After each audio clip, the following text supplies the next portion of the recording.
Good. All right, so let's start because I have a morning section and I couldn't finish all the slides. I prepared too many slides already. So I try to finish because over here you have 5 chapters. If you know this one is actually part 1, we still have part 2. Part 1 basically I will cover 5 of the topic in Form 4. And part 2, I will cover another 5 topics in Form 5. And this 5 topic is the topic I choose. I think is easy to score or important. Okay, so let's start because we have so limited time. And if possible, trying to sit in front of it because this whiteboard, you can see the size. This whiteboard size, I don't think you will like it because, yeah, trying to sit in front of it. Later I write here, you can see.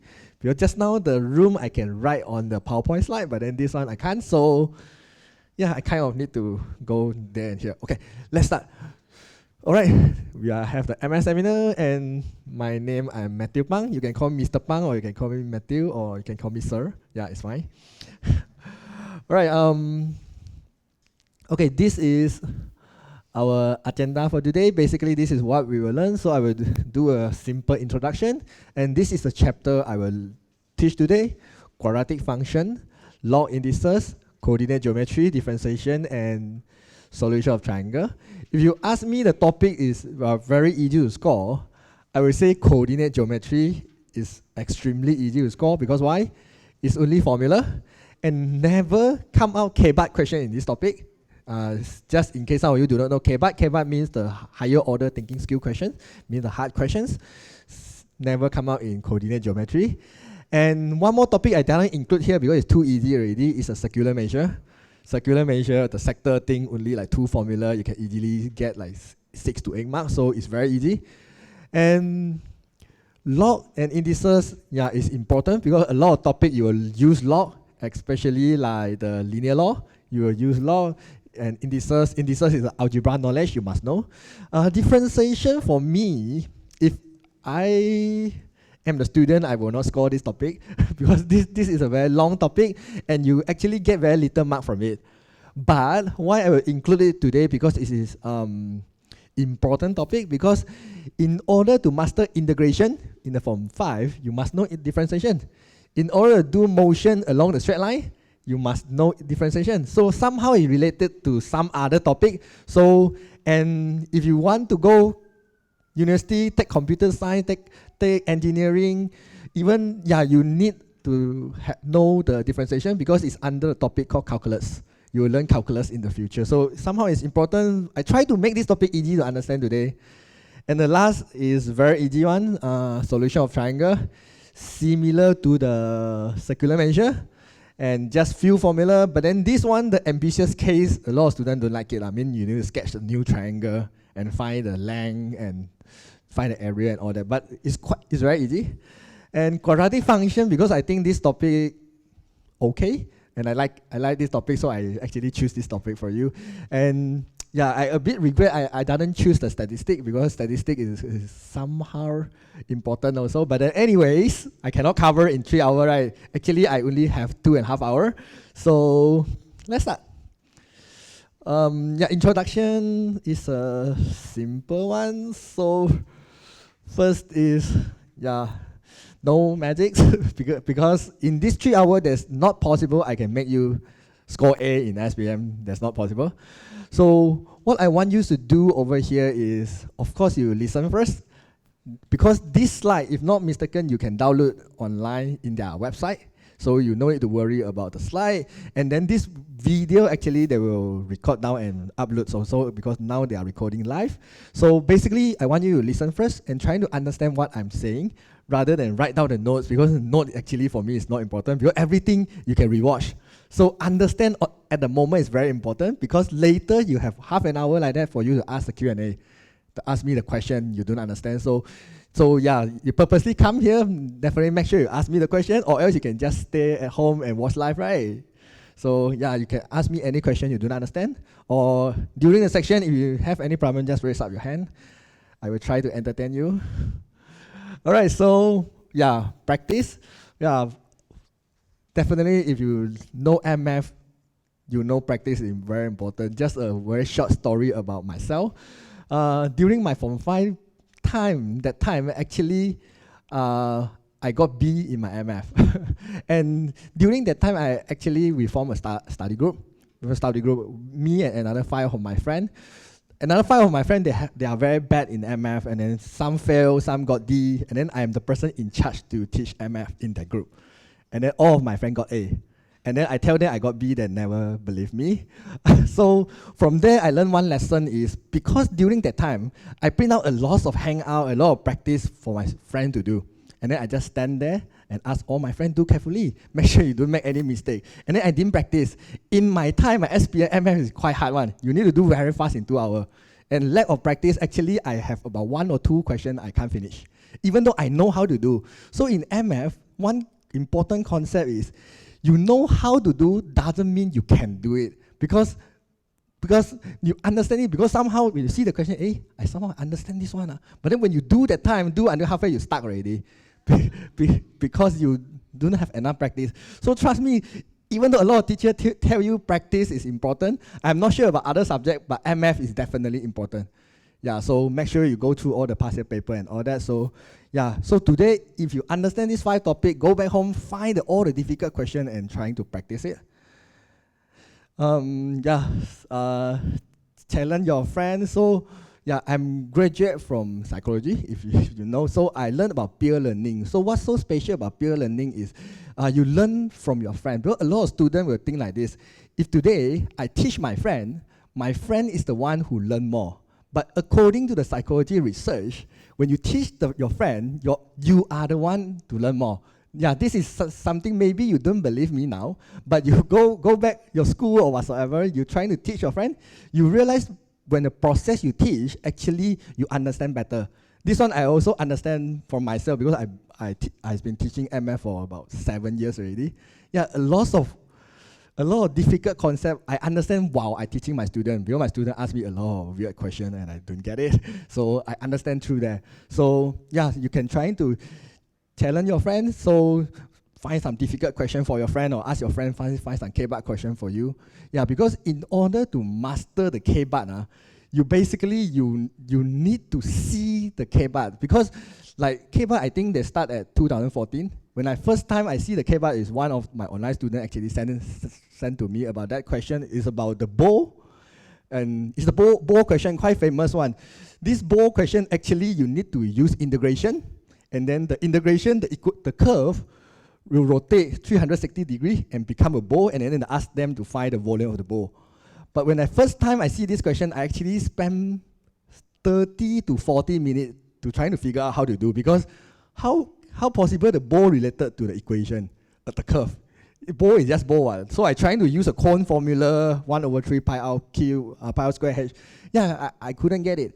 But then when the second time I see the similar question, I just spent 5 minutes. I already know the pattern of the question already. They just change different shape, then I already know. So the difference is, when the first time you see the K-bar question, it's okay you don't know how to do one. Even teacher also come online to ask me how to do the K-bar question. Even some question teacher also cannot do. But what I'm trying to say here is, you imagine if one K-bar question going to spend you half an hour, just 4 K-bar question, you basically spend all your time already. You have not enough time, because your paper 1, you have 25 questions, and you only have 2 hours. So you can imagine 120 minutes divided by 25, your one question, you only have few minutes to solve it. So in order to master K-bar, you need to find as many K-bar as possible. Even you do not know how to do, also never mind, you go to ask your friend, ask your teacher, but you need to see the pattern. Because in order to master K-bar, right, it depends how many patterns you are able to see before you go to take your SPM. So today, if you see the extremely difficult question, you don't panic first, you should be happy, because you record down, you already have one type. You're trying to collect as many type difficult questions as possible and trying to understand it. Because as what I heard, the K-bar question they actually took from the professor, mean those lecturer has PhD one, and then they design the question and give to SPM students, so they have the higher thinking skill one. So therefore, this kind of K-bar question, right, they have the specific pattern one. And if you go through all the state paper from different states, like Johor, Kelantan, Melaka, and all that, you will find out all the K-bar question is similar one. They have certain pattern already. So I don't think the teacher will come out a new tab every year. So basically, they already have like one set, like 100 K-byte question. They just recycle it only. So the problem is, when you go to take your SPM exam, maybe you only see 3 to 4 types out of 100. So there's higher chance when you see the K-byte question you cannot do. But as what I heard, K-byte question is about 20 to 30%. But my student told me like every year they will increase 10%, but I'm not so sure. But so far I go through all the state paper, K-byte question is about 20 to 30% only. So you still can get A, because it's 70 already get A, right? And I heard SPM get A is much more lower than that.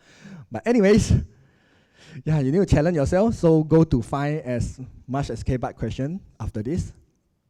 Okay, so yeah, this is some quotes I actually like, is from the Colin. So there are no secrets to success. It's a result of preparation, hard work, and learning from failure. So learning from failure is important keywords here, because when you do MF, you will keep on failing, man.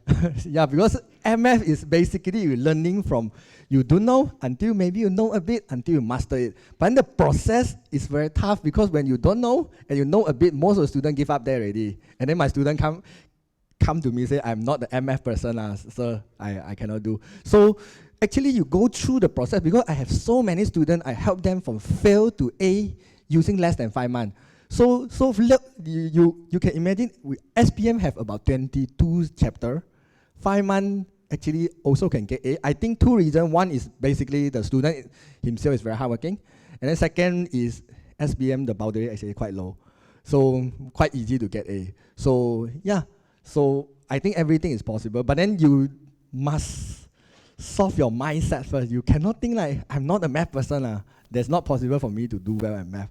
Everything is possible. Fail to A, you know how the gap go. I also help like so many students actually achieve it, so it's not something like impossible. So yeah, so let's start about the first topic, because we have so limited time. Okay, quadratic function. Okay, so I will walk around, and I want to drink the water first before I start to talk. What is this? Anyone see this formula before? Or this equation? What is this? Yes, exactly, completing the square. So, what is completing the square? I mean, what is the purpose of completing the square? Why you want to use this equation? Find what? Yes, exactly. One of the main purpose is find the maximum or minimum point. But in MF, if I want to find maximum minimum point, except completing a square, any other method I can find maximum minimum point? Yes, exactly, differentiation. That one is another way. So basically, you want to find maximum or minimum point in SPM, only 2 ways. Completing a square and dy dx equals to 0. Okay, this is only 2 ways. All right, of course, this one a lot of students know. What's the second purpose of doing the completing a square? We have 2 purposes.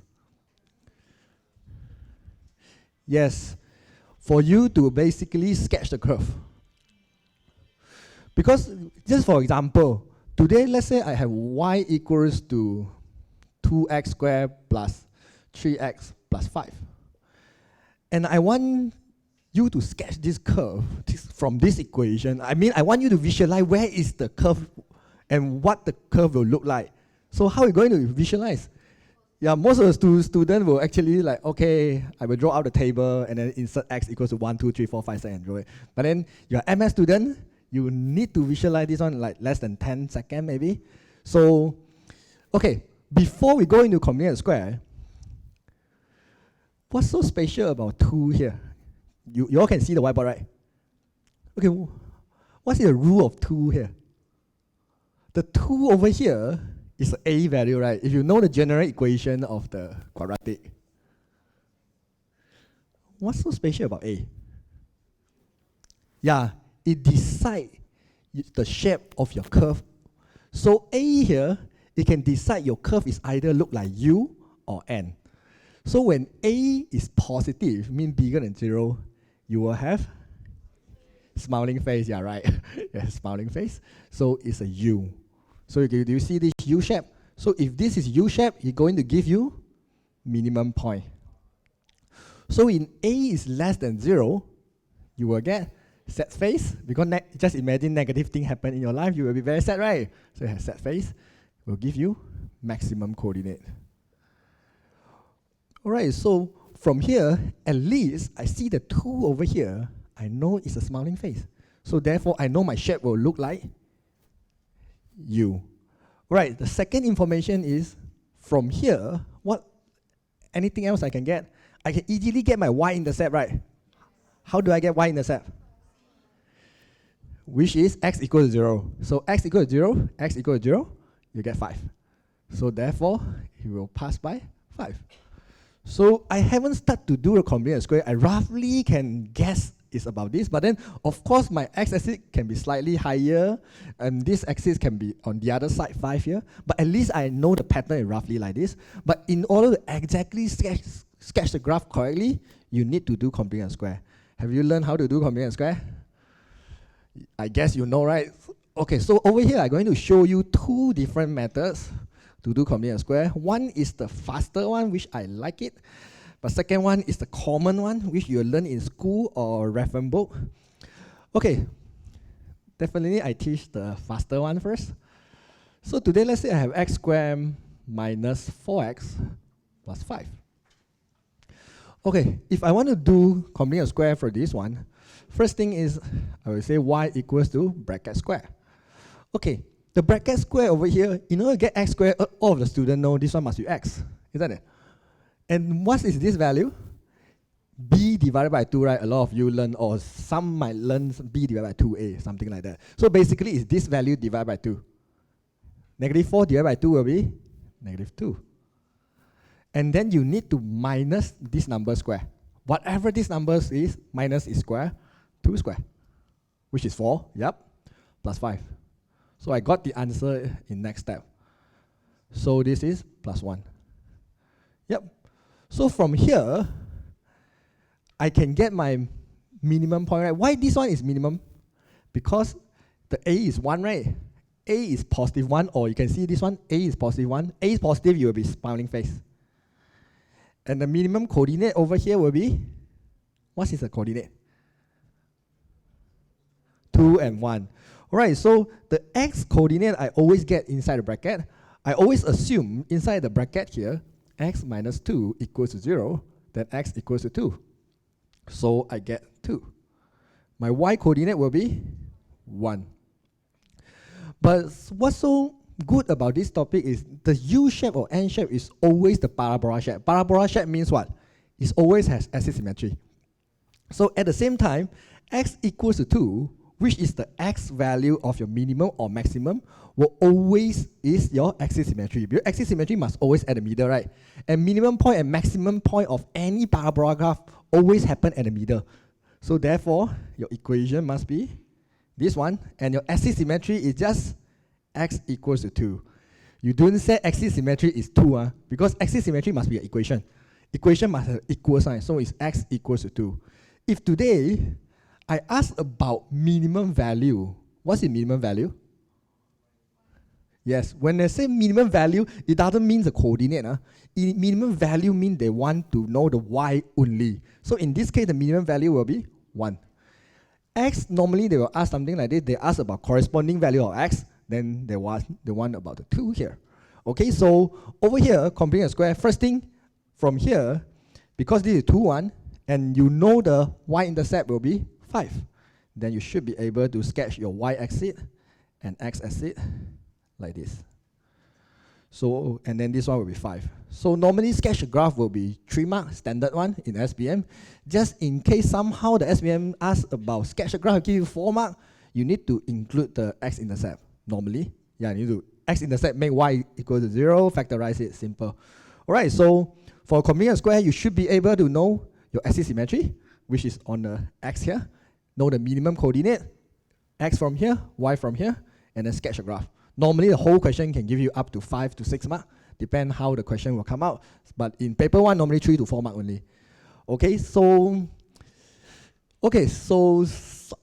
some slightly longer way of doing complete square is most of you, I think you're learning this one, right? X squared minus 4x Then plus something square minus something square plus 5. Right. Then what happens next is the something here basically is b divided by 2, right? Minus 2. Minus 2. Combine the first three terms, form some bracket square. When you combine the first three terms, which term you take? First and last. Why? Because only these two terms have square, right? So x minus 2. Then this one is what? Minus 4, right? Plus 5. So y will equals to x minus 2 square minus 4 plus 5, which is plus 1. Okay, so this method is easier for some students because you do not need to remember the pattern. But why I can use this way, the faster way of doing this? Because if you expand this formula, you know about a plus b square, right? If I expand, I get a square plus 2ab plus b square, right? So if I expand here, I get what? X square minus 4x plus 4. Okay, but over here, you see this equation, you have x square? Yes. You have minus 4x? Yes. Do you have plus 4? You don't have plus 4, right? So therefore, I will need to minus back the 4. The plus 5 is from the top, isn't it? So in MF, it's something like this. In math, I mean, when you plus some number here, you need to minus back this number. And this method, if you remember, actually is very fast one because you always minus this number, no matter this number is positive or negative. Because because you have square here, right? Negative square, you still get positive. Positive square, you still get positive. So therefore, just depend which method you like. But yeah, this is how we do complete square. Later, we will go through the question together. All right. So make sure you know the purpose of complete square. Two purposes only: find maximum minimum point and sketch a graph. And how to sketch a graph is take the maximum minimum and find the y-intercept. This is the standard one. And how to know the U shape or N shape is from the A value. The A will be a number beside or coefficient of x square or number beside the x square. If A is positive, smiling face. A is negative, it'll be sad face. Okay, remember this one. All right, then quadratic inequality. Quadratic inequality is very easy. I'm going to spend a few minutes on this part only. Okay, first thing is, what is inequality first? So you have all the bigger, less than, bigger, equal, all this sign, right? So example, today I have negative x bigger than 5. What is my x? What negative 5? What sign? Smaller. All right, remember whenever you multiply or you divide any negative value, this symbol will need to change side. Become like this, negative 5. Okay, so this is one tip. This one we call linear inequality. So that means it's x only power 1. But when x go to power 2, it's different story. Example, today I have x squared minus x minus 6, bigger than 0. Okay, if I solve this one, I can factorize easily, right? X minus 3, x plus 2, bigger than 0. Okay, from here, one of the common mistake is, because students used to factorize the thing like this, they will say x minus 3 bigger than 0, x plus 2 bigger than 0. Seems like this one bigger than this one, and this one bigger than this one. But if you do like this, you maximum only get one correct only. The other one confirm is wrong. Because for inequality, for quadratic, you cannot do like this. You will need to sketch the graph. Okay, first thing, A here is what? Positive, right? The graph must look like you. Isn't it? Makes sense? And then this one, if let's say this one equals to 0, basically you can get two coordinates, right? X equals to negative 2, x equals to 3. From here, nothing very special. X equals to 3, x equals to negative 2. Imagine this is your y equation, right? Let's say your y equals to the whole thing. If y equals to 0, what is this? What is y equals to 0 mean? This is the x-axis. Y equals to 0 is the mathematic equation name of the x-axis. Y-axis we call x equals to 0. So this one means y-axis. Imagine if this is x-axis. X-axis bigger than 0, what will happen? Okay, we see this part of the curve. This is 3. We focus on x only. You ignore about what is the y will changing, x will changing. My curve actually going 4, 5, 6, 7, 8, 9, 10, 11, and so on, right? You can see my x value is increased. Is it possible here I get x equals to 2, 0? Not possible, right? Because I go in this direction. Same idea, if here is negative 2, My x value for further one will be -3, -4, -5, -6, right? It's going this direction. This one is going this direction. So therefore, my x value for this part must be bigger than 3. And my x value for this part must be less than -2. Correct or not? Because the value I get actually is less than -2. What? Okay? This is what happened, but some students just think it's impossible for them to understand this or remember this. So normally I will teach my student like this. Because if you're going to go these two directions, right? Do you see this sign? This arrow here, you copy. Do you see this arrow will look alike? And then do you see this arrow? You copy here. And then plug in the number, you got it. Okay, so what happened if I change this one to less than 0? Okay, so if less than 0, same thing, I have a U shape. Here I have -2 and 3. X equals 0 will be x axis. I mean y equals 0 will be x axis. So if below the x axis, less than 0, what? Less than 0, right? So below the x axis, you can see my graph here. All this value, the x definitely is between -2 and 3, right? Impossible, I find the 4 or 5 inside bottom here, isn't it? So I know my x must be between -2 and 3. There's no way I can get 4, because 4 is above the 0 already. Do you see that? 5, all this is above the 0. So less than 0 means below the x-axis. So my x value must be between -2 and 3. It makes a lot of sense, one. But today, if the examiner want to trap you, they write a negative for x squared, then everything will be different because you will no longer have u, you will have n. Then you factorize, the bigger than 0 and less than 0 is different already. Because this one less than 0, you go these two directions. Bigger than 0, you get between. So you must be very careful, but luckily this is equation, right? Even this is negative, you can always change it to the positive by multiplying -1 for every single one, right? And then change the sign, you still change back this one to positive. Because I always love to do in U, it's easier. And because this one is something like very easy to get mark, 3 mark, and nothing special one, as long as you know how to factorize and how to solve. So I will skip this part, okay?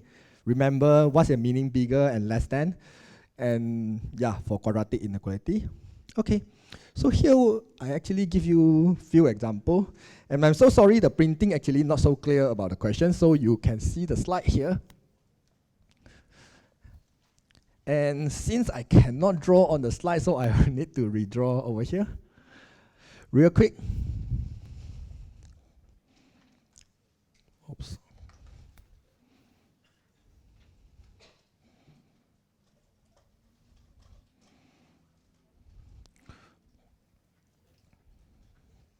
Okay, these questions tell you what? This question, they give you a shape here, and then you can see the equation fx equals to ax plus p squared plus q, isn't it? Yep. And then this question actually tells you that the equation of the axis symmetry is 3, and y equals to 2 is tangent to the curve. And I ask you to find the range of A and find the value of P and Q. Okay, first thing is whenever you see axis symmetry, you should be very happy. Because axis symmetry tell you what? Your maximum x value, isn't it? Because this one is x equals to 3, right? So it's at the same time, they already tell you your x value of the maximum point is 3. Because I say you're always passing through the axis symmetry. Okay, second thing is y equals to 2. Will be tangent to this curve. What is the pattern of this line, y equals to 2? It will be horizontal line. When I say horizontal line, I mean this line will be parallel to x-axis. Why? Because you learn about y equals to mx plus c, right? When mx missing from this equation, you see y equals to c means what? Means m equals to 0. When m equals to 0, your equation must be parallel to x-axis when gradient equals to 0. So therefore, y equals to 2 is a horizontal line. Okay, then the second thing, what's the meaning of tangent? Tangent means only touch one point, right? You can see if I draw any horizontal line, right, I want to touch one point in this curve, only one possible, which is I stop at the maximum. This is what we so-call tangent, right? Only touch one point. Y equals to 2. If I draw like this, is it tangent? No, right? Because I touch 2 points here. So therefore, this one tells you what? This tangent line tells you your maximum value is 2. All right. So this is how easy you get your maximum point. Second thing, if this is 3 and 2, what is your p-value? P-value will be always opposite sign with this one. If this is positive, right, P will be negative. So P will be -3. Don't write +3, okay? And Q is simple, it's 2.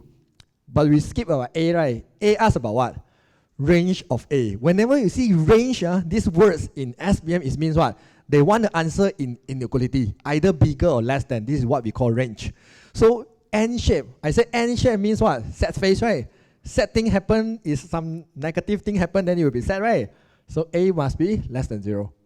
Why A is less than 0? Because the shape is N. If shape is U, then A will be bigger than 0. Okay, this is just 1 mark. So the range of A is A less than 0. This is the range. So easily 3 mark.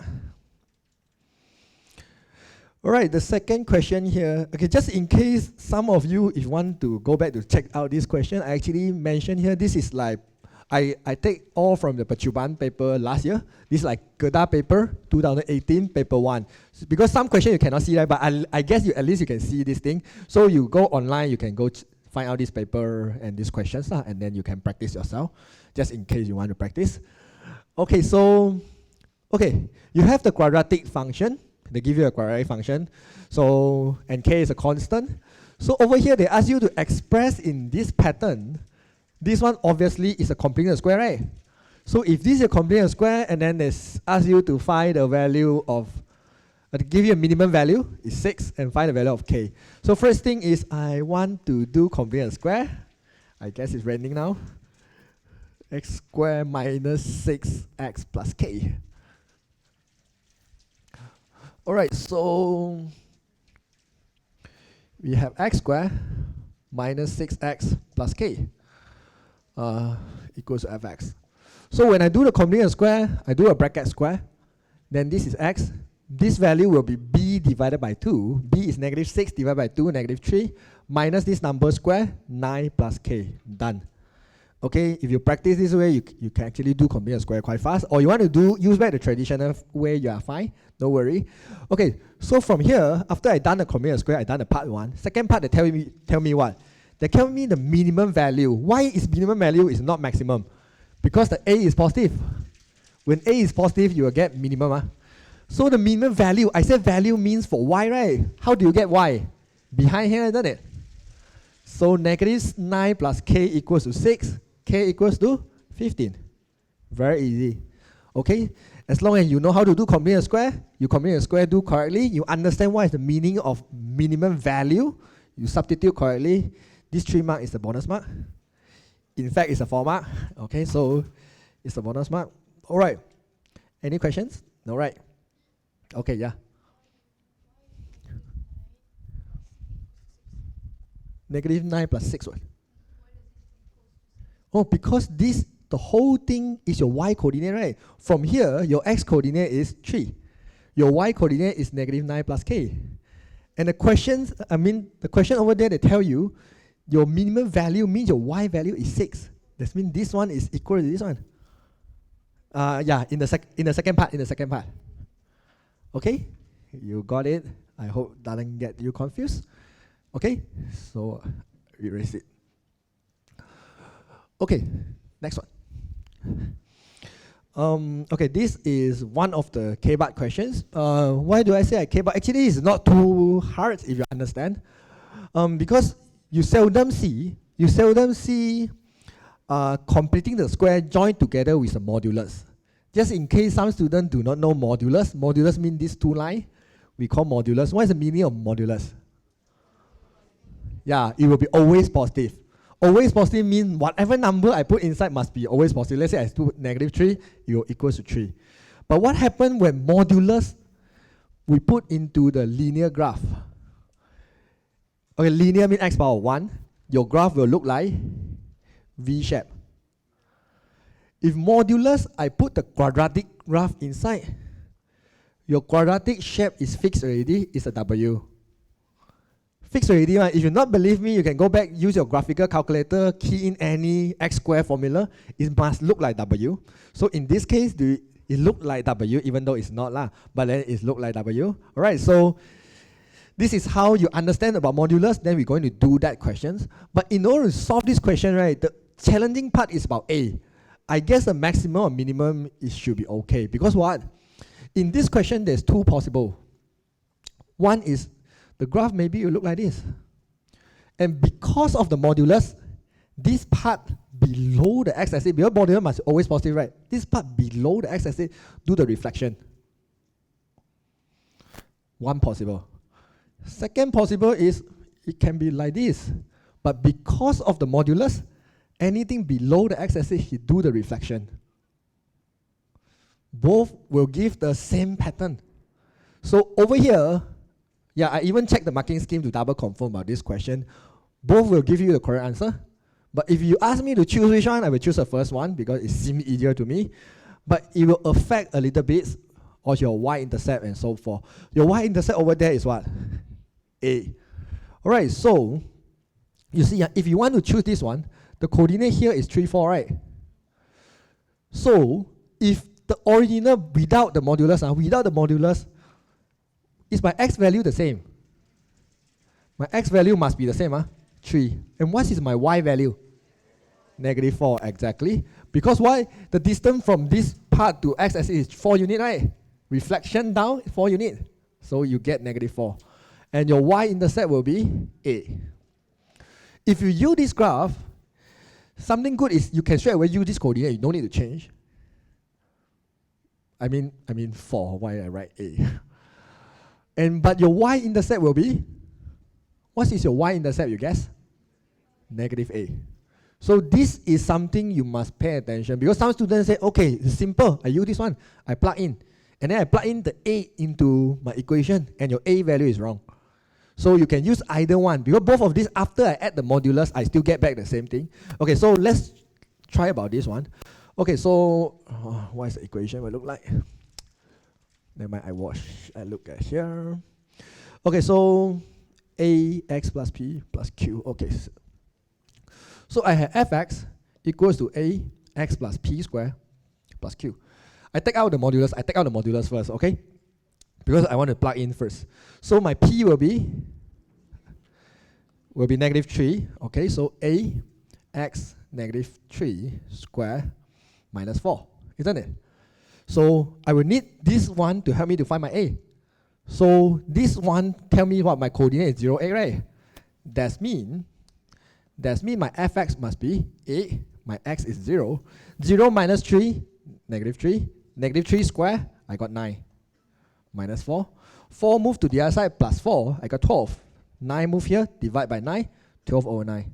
So therefore, my a will be 4 over 3. Okay, so therefore, they asked me to write my equation in this form. I plug in everything. So I got 4 over 3 modulus x minus 3 square minus 4. Done. What if you use the second information? You use the second information will be slightly different. Your a will be -4 over 3. This one will be positive. Okay, but then because modulus, right? Modulus can plus minus 1. So you imagine if this equation I multiply negative for whole equation, I get exactly the second graph. This one negative, this one positive. So you can go back home, you can try the second one. Yeah, definitely both will give you the same answer and both answer is correct. Okay, so over here nothing very special. I plug in my y-intercept trying to find my a value.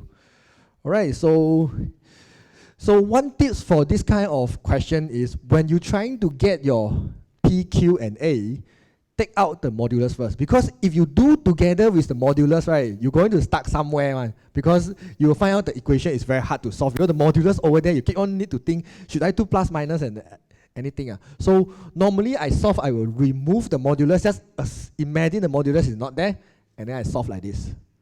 Okay?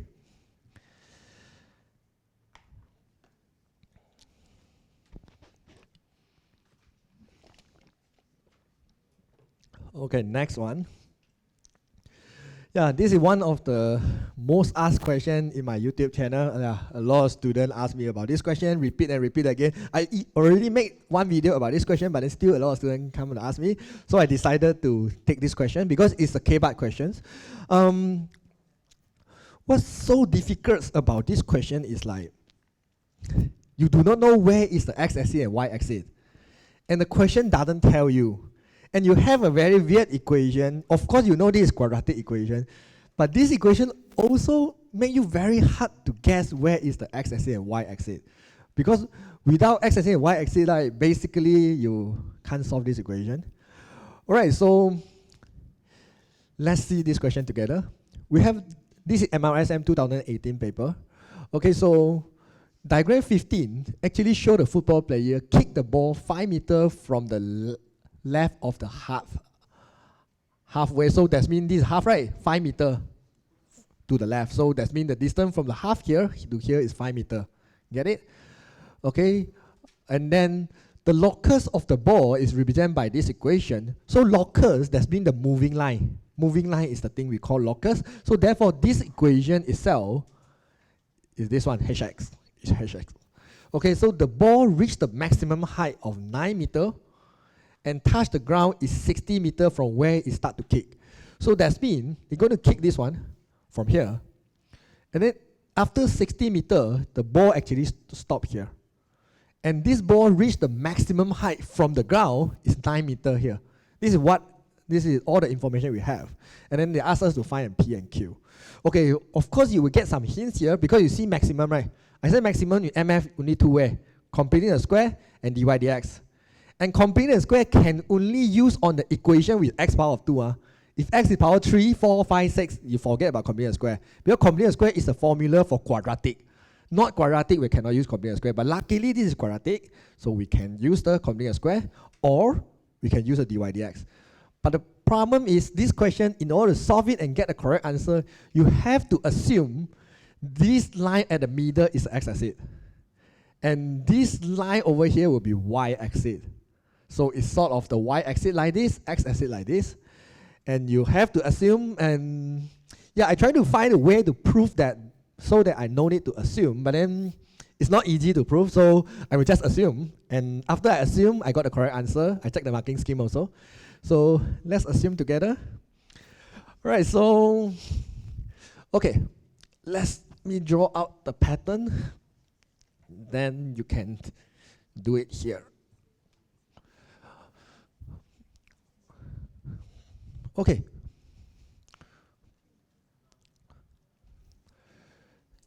You standing, okay, this is x-axis, this is y-axis. So y-axis is half of the football field. All right, so he stand 5 meters on the left here, so I assume it's negative. So the person actually standing here. The person kicked the ball from the equation, and this ball actually dropped at the 60 meters from here. So negative 5 plus 60, you will get 55, exactly. And parabola graph tell you what? Your maximum will always at the middle.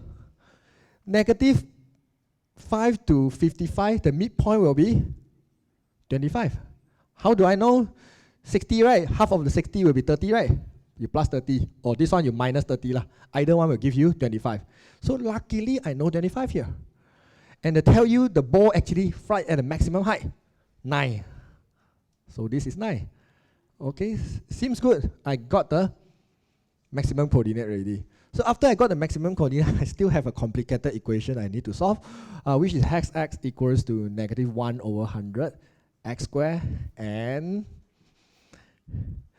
plus 4px minus 2q plus 5 plus 4px minus 2q plus 5. All right. This question, you can use both methods, but not all the time you can use differentiation, because in order to use differentiation, right, you must have the x value of your maximum or minimum point. If you do not have the x value of your maximum minimum, right, your differentiation, you will stuck halfway and then you cannot continue already because you have an unknown there. So, but luckily, we know our x value, 25. So therefore, if I differentiate hx, I use differentiation first because I think it is easier compared to completing a square. If I differentiate hx, I will write like this. Okay, 1 dot mean differentiate 1 time. 2 dot mean differentiate 2 times, 3 times, 4 times, 5 times. I can differentiate as many times as I can. Don't write dx, dx, something like this. No such thing. This is function. So function, you must write the dot, the prime, represent one differentiation. Right, and I will sub 25 into it. So never mind, I write one by one. Okay, x here. If I differentiate this one, what do I get? Negative 2 over 100, right? Which is 1 over 50, x. I differentiate 4px will give me 4p. I differentiate all this will give me 0 because it doesn't have x. Okay, so you get 0. Alright, so at the maximum point, I know I differentiation, I will get 0. This is maximum and minimum, also we get 0, right? And then we need to sub in 25, which is my x value. So I sub in the 25 into here. So negative 1 over 50 times 25, you get negative 1 over 2. Type in the calculator, okay? Plus 4p equals to 0. 4p will equals to 1 over 2. P will equals to 1 over 8.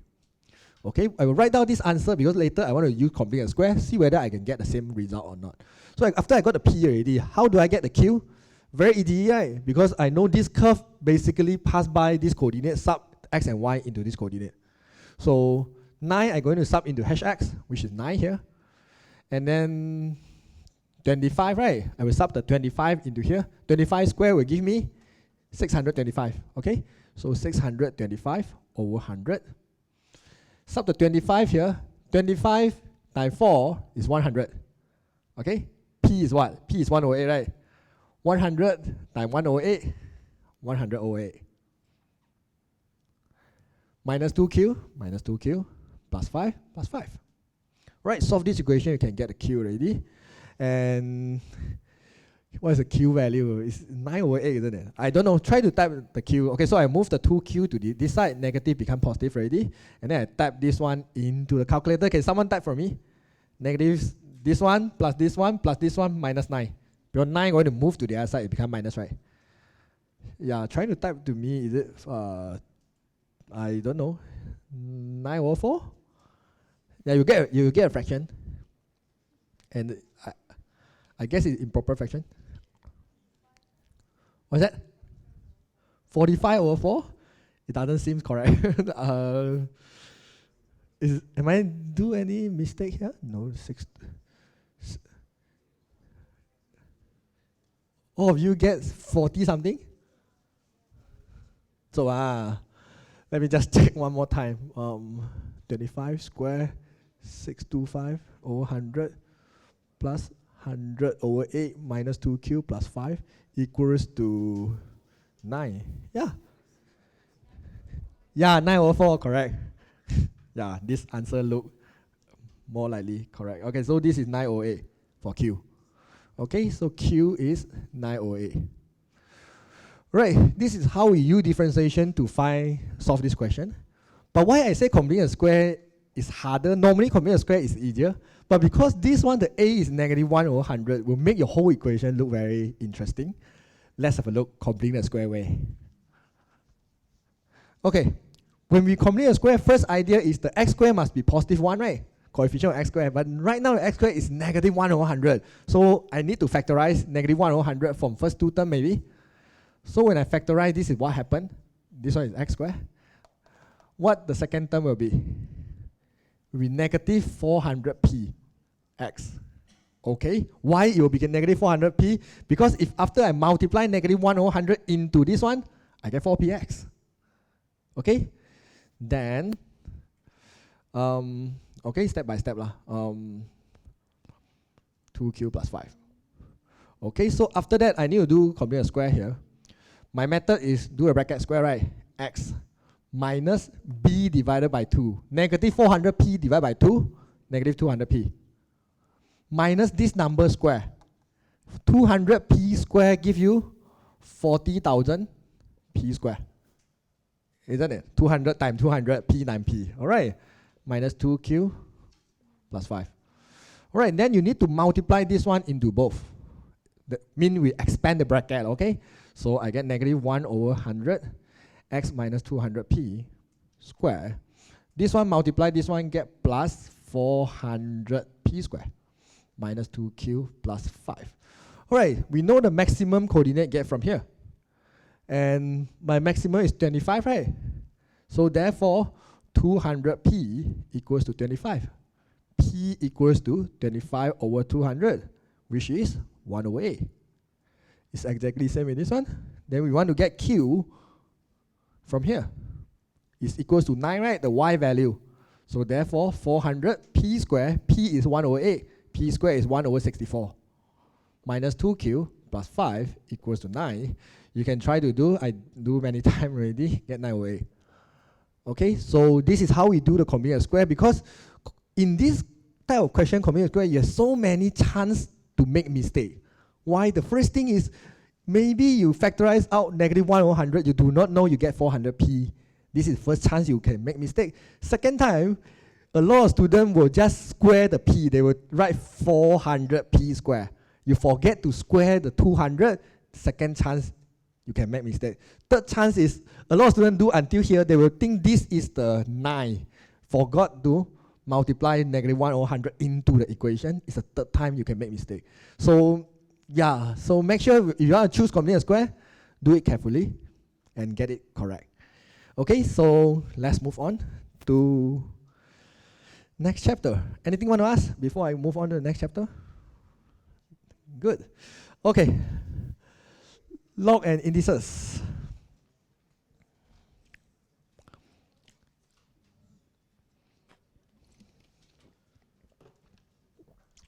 Okay, before I start, yeah, we have some common knowledge about log and indices first.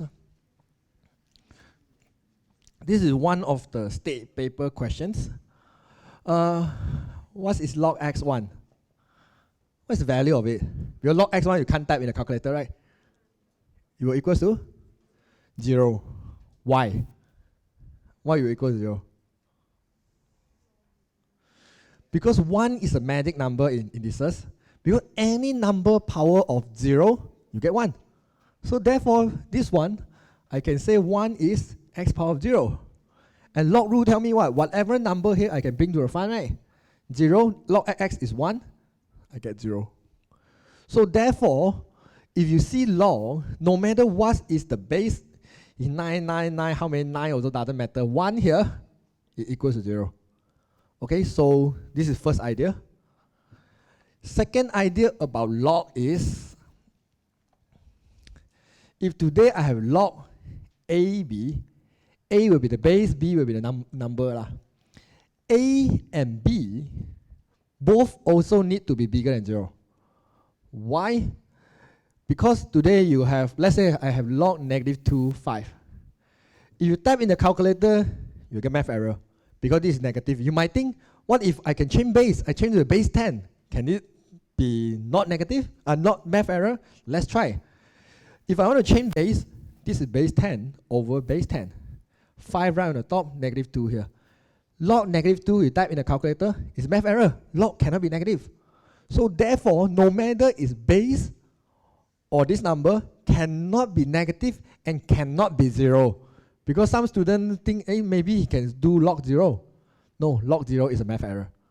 So if you see A or B is 0, it's unsolvable. If A or B is any negative number, unsolvable. Okay, this is something I want you to know about log. Okay. Come to some basic here. So yeah, I'm not going to go through the formula. You can get it from a reference book. If any part of formula you do not understand, you can ask me. Yeah, some indices knowledge. So today, let's say I have 32. Power of 3 over 5. Without using calculator, what did I get? You will get 8. Okay, of course the easiest way of doing this one is, because 32 is 2 power of 5. This is 3 over 5. 5 and 5 I cut, I get 2 power of 3, which is 8. Okay, over here I want you to understand, when you see the power have fraction, right? The top of it is mean power. The bottom of it is mean root. So you have 32 power of 3 over 5, that's mean 32 power of 3 and root of 5. Okay, so of course I know like fifth root of 32 is equal to 2. Then 2 power of 3 is equal to a. Okay, so therefore, if today I have 32, power of negative 3 over 5, what do I get? If I add a negative for it, what do I get? 1 over a. Because negative is basically is mean 1 over. So let's say I have a negative 3 is mean 1 over a power of 3. The easiest way is like this. Whenever you see negative, just write 1 over, and then the whole thing bring to the denominator without the negative. And you see negative for fraction, you're even more happy. So today, let's say I have a over b power of negative 5. Negative is mean the fraction flip over. So it means b over a power of 5. Okay, this is something about negative and about fraction for power. Okay, okay, this is some basic. Then we can move to the next page. So what time now? I hope we still have some time. All right, let's check this out. The first one, a power of x plus a power of y. What will we get? You guess? The first one, a power of x plus a power of y, what will we get? Can you simplify? No, you will get back a power of x plus a power of y. There's nothing you can do. Second one, x cubed minus x squared. Can you minus x cubed minus x squared? No, so you get back the same thing. Third one, 2 bracket x plus 2 square, is it equals to 2x plus 4 square? Why no? Okay, half correct, halfly. Okay, we can multiply in some condition. Let's say, like this, right? We cannot multiply in, not because we want to expand. Of course, part of the reason because of that, you can expand and multiply and factorize again, but it's going to take you forever. Okay, so the easiest way is, in order to multiply in, they must have the same power. This is power 1.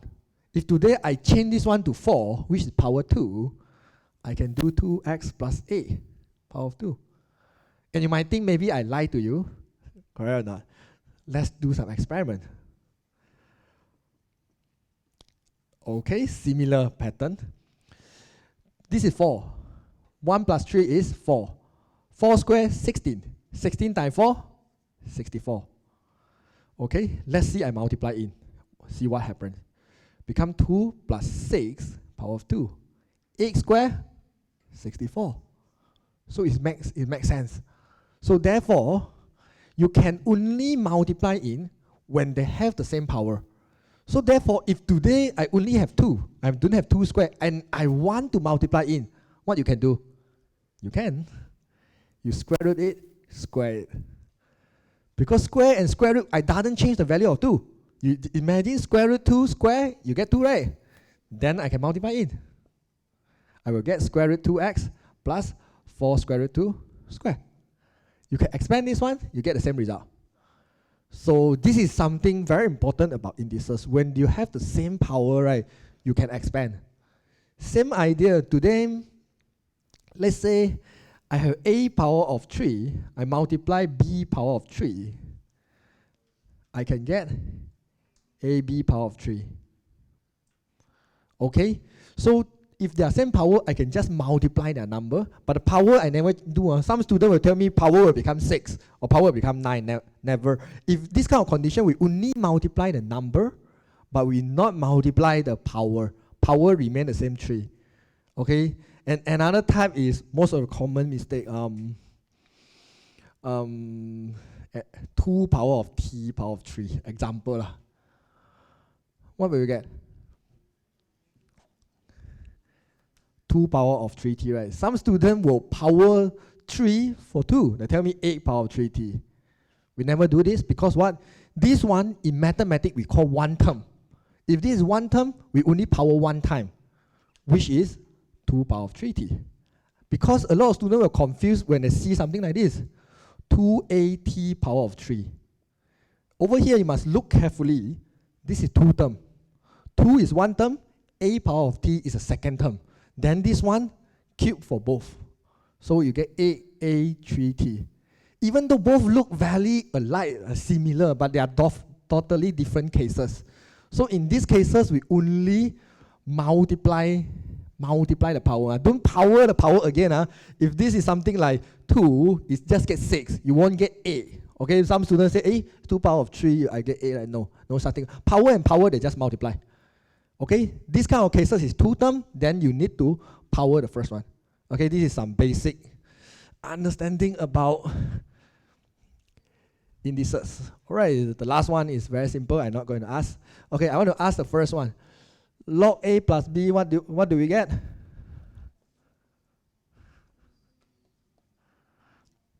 Yeah, this one.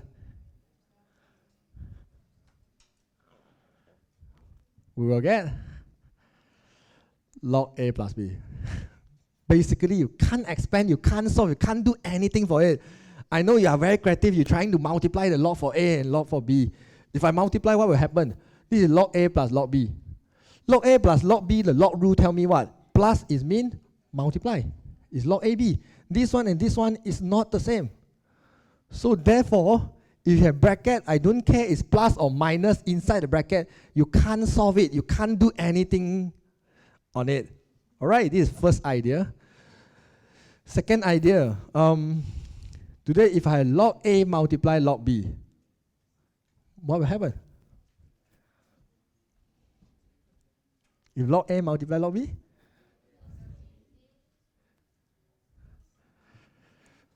we'll get log A multiply log B. There's nothing we can do for this case.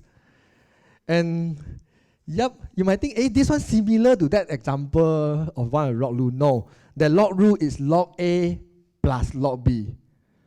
If both also got log, you can only do plus minus, multiply or divide, forget it. You can't do anything on it. This is something make a lot of students confused. They think, hey, maybe this one will get log AB, or maybe this one will get log A plus B. No, you can't get anything. You just get back the same thing. Last, this is the real cases. My student do this kind of mistake. I want to kill my student. Okay. Log A divide by log P. A lot of students, because they are very good in algebra, they cancel out. They tell, hey, here this A over B, because log and log I cancel out. It sounds okay, but it's not okay. In log, you just forget about everything you learned about algebra. It doesn't apply that way, man. Because you can just try it out yourself. You just log 10 over log 2. You type in the calculator, see is it equals to 5?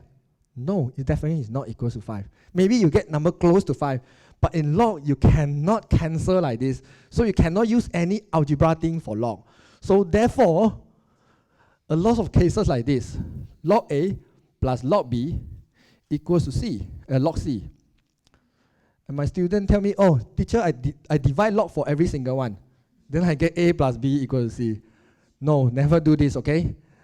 Because what? You can only cancel log. Yes, you have equal sign, you can cancel log. But when both sides only left one log, that means, this case, if I want to cancel log, I will need to factorize out the log first. I get AB equals to log C. Then I can cut. So AB equals to C, which is correct. But if you have plus minus, you cannot cut like this. Or because sometimes you need to apply log, right? Let's say A plus B equals to C. Then, okay, I want to add log for every single one. We don't add like this. So this one is definitely wrong. Because it makes sense in algebra, we multiply for every single one. But in log, you cannot add a log like this. It will give you wrong answer. If you want to add log, add for both sides. Equals to log C. Because sometimes you need to add log 1, because sometimes you need to solve the equation. Add log is the only way you solve it. So you can only add 1 for each side. You cannot add log for every single one. If you do like that, you confirm it's wrong one. Okay, so this is something I want to say about log. Hope you don't make this kind of mistake in the future.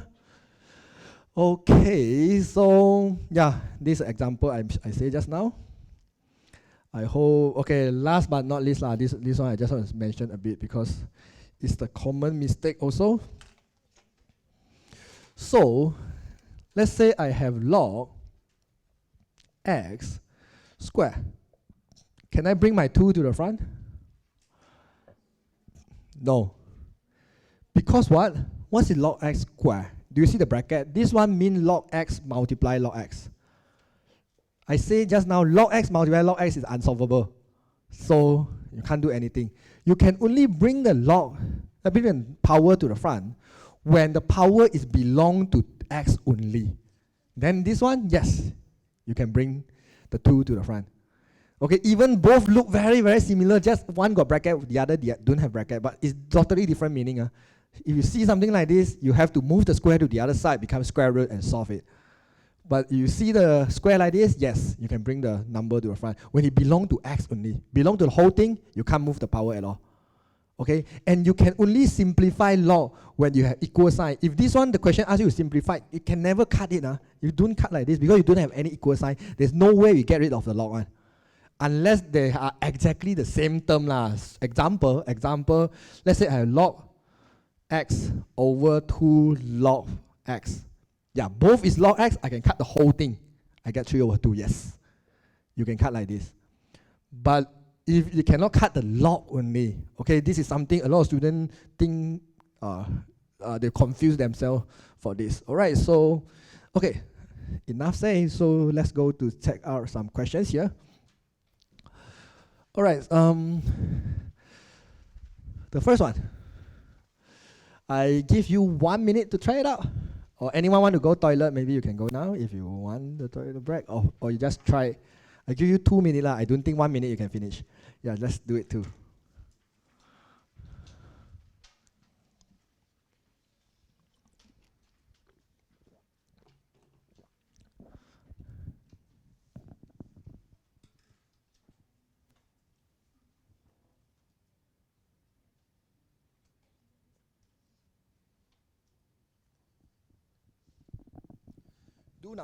Do number 5 first.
Okay, got the answer?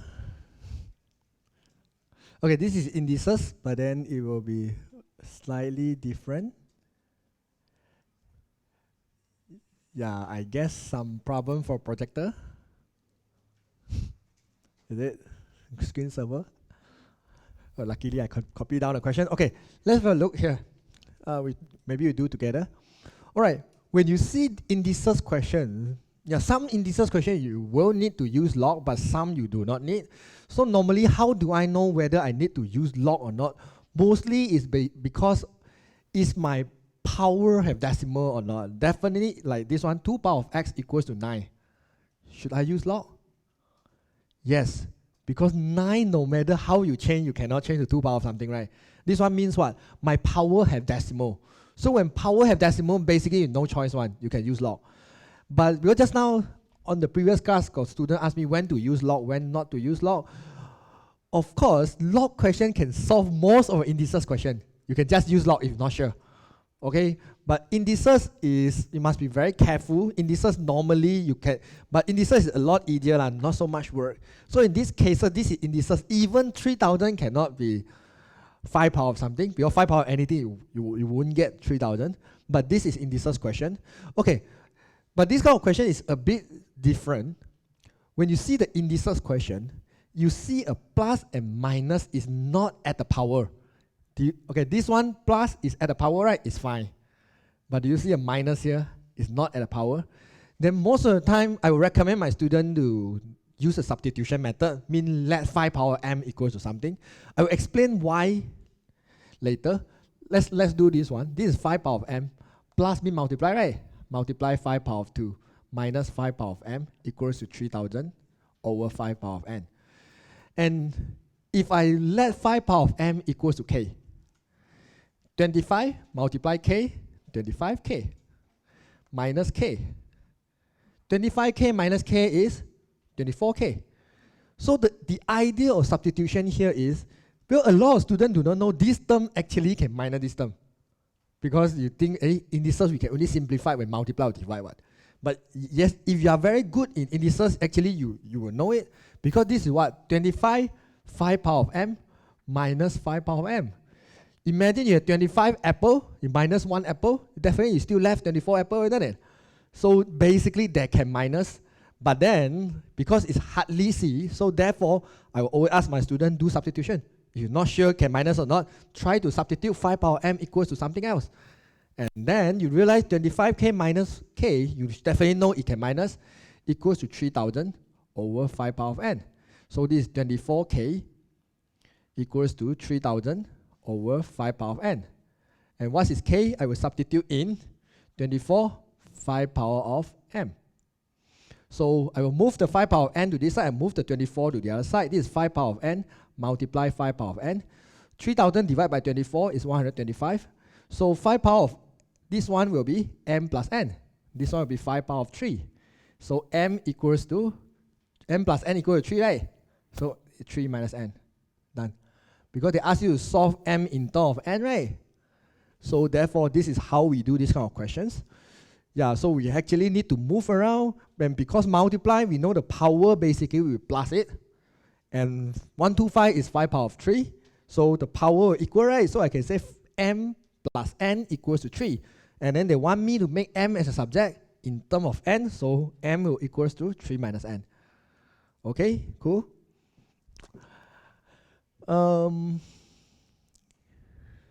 Okay, I need to go back to previous slide. Okay.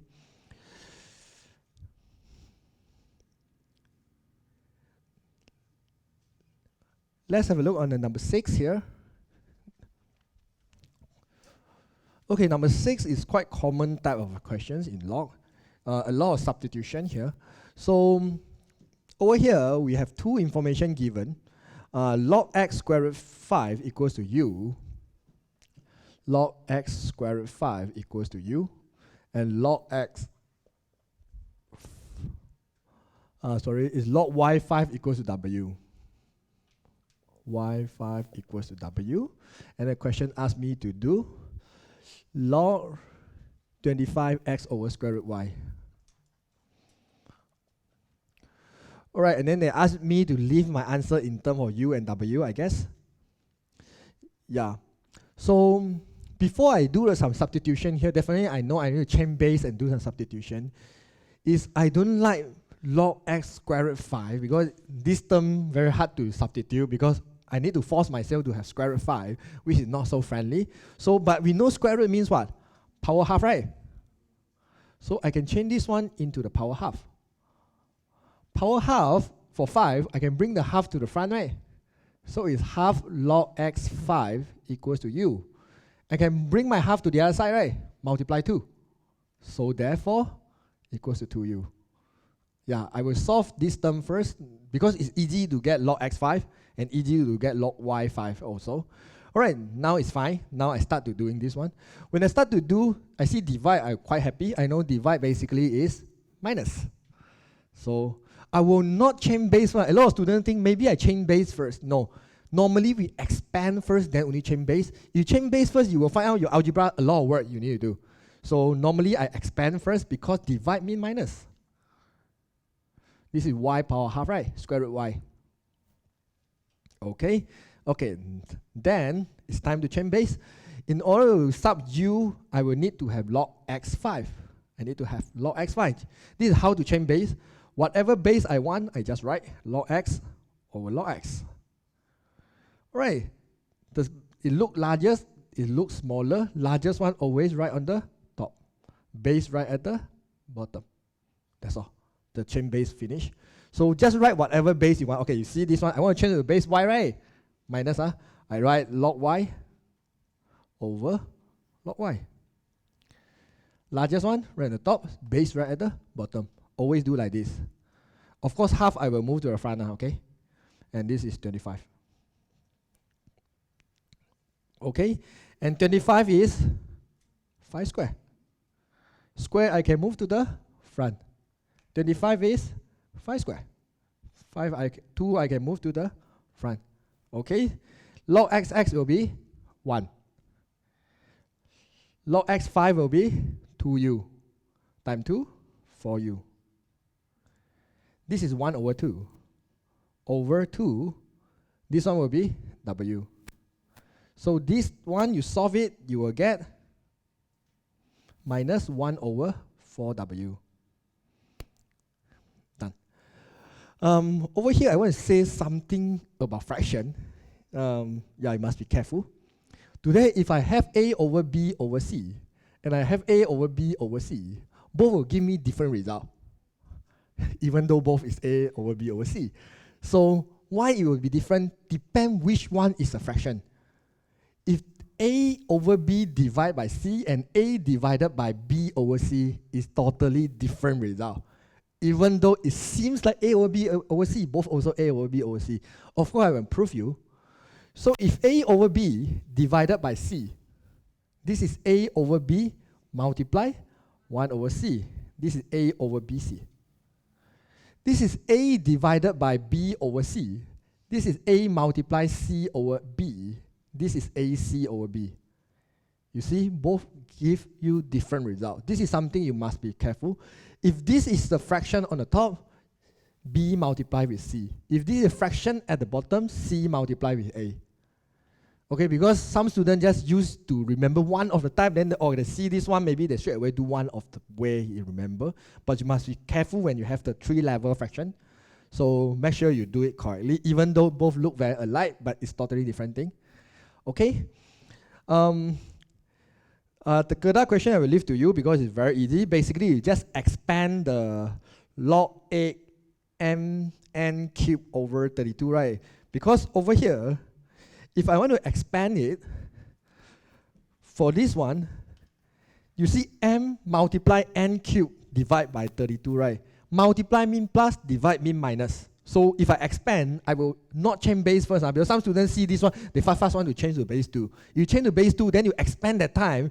You got so many fractions here. It's so complicated. So I will not change the base first. I will expand normally. I will say log 8m plus, because multiply, right, plus log 8n cubed minus, because divide, right, minus log 832.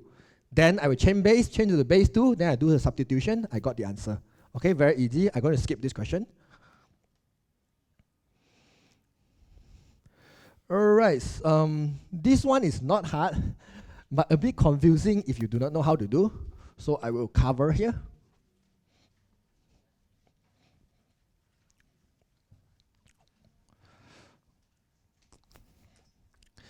Okay, over here you have something like 27 power of x times 2 power of 3x equals to 36.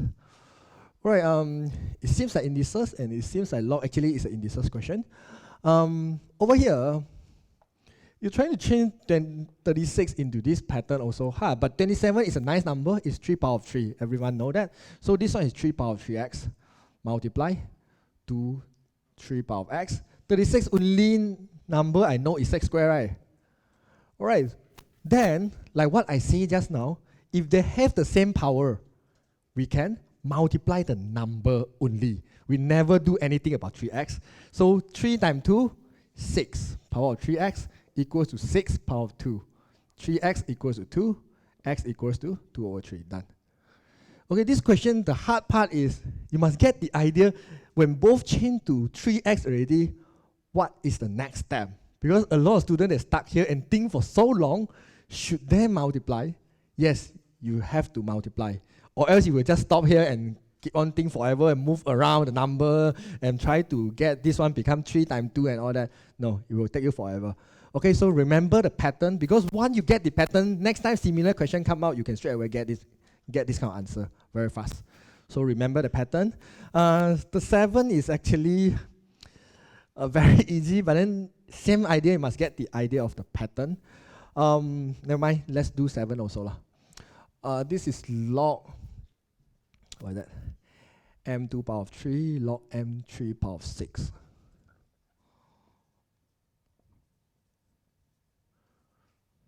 Is it? Minus over log M2 minus log M9. Okay, because it's log and you need to simplify, it's not so straightforward, but at least you must get the idea 9 is not the number you want, right? Definitely you don't see any 9 on the top. I change to 3 square. When I change to 3 square, 2 I can move to the front, right? 2 I move to the front. Okay, then this one, power, move to the front. This one, power, I move to the front. And you must see some similarity, if not you cannot simplify. The similarity over here is a ratio. For log M2, ratio is 1. This one is 2. This one is 3, 6. You see 3, 6 and 1, 2 got some similarity, right? If I simplify, divide 3 over 6, I get 1 over 2 also, right? So basically I can factorize out the 3. If I factorize out the 3, here I will get 2. And this term look exactly the same, right? Cancel out the whole thing, answer is 3. Yeah, this question is a bit tricky because you do not know how to cancel this thing, and then you will keep on trying to change the base and trying to move around the number, and then at the end you couldn't get the answer. Basically, you just need to factorize out the 3, and then this one and this one look exactly the same, you just cut everything, you get 3.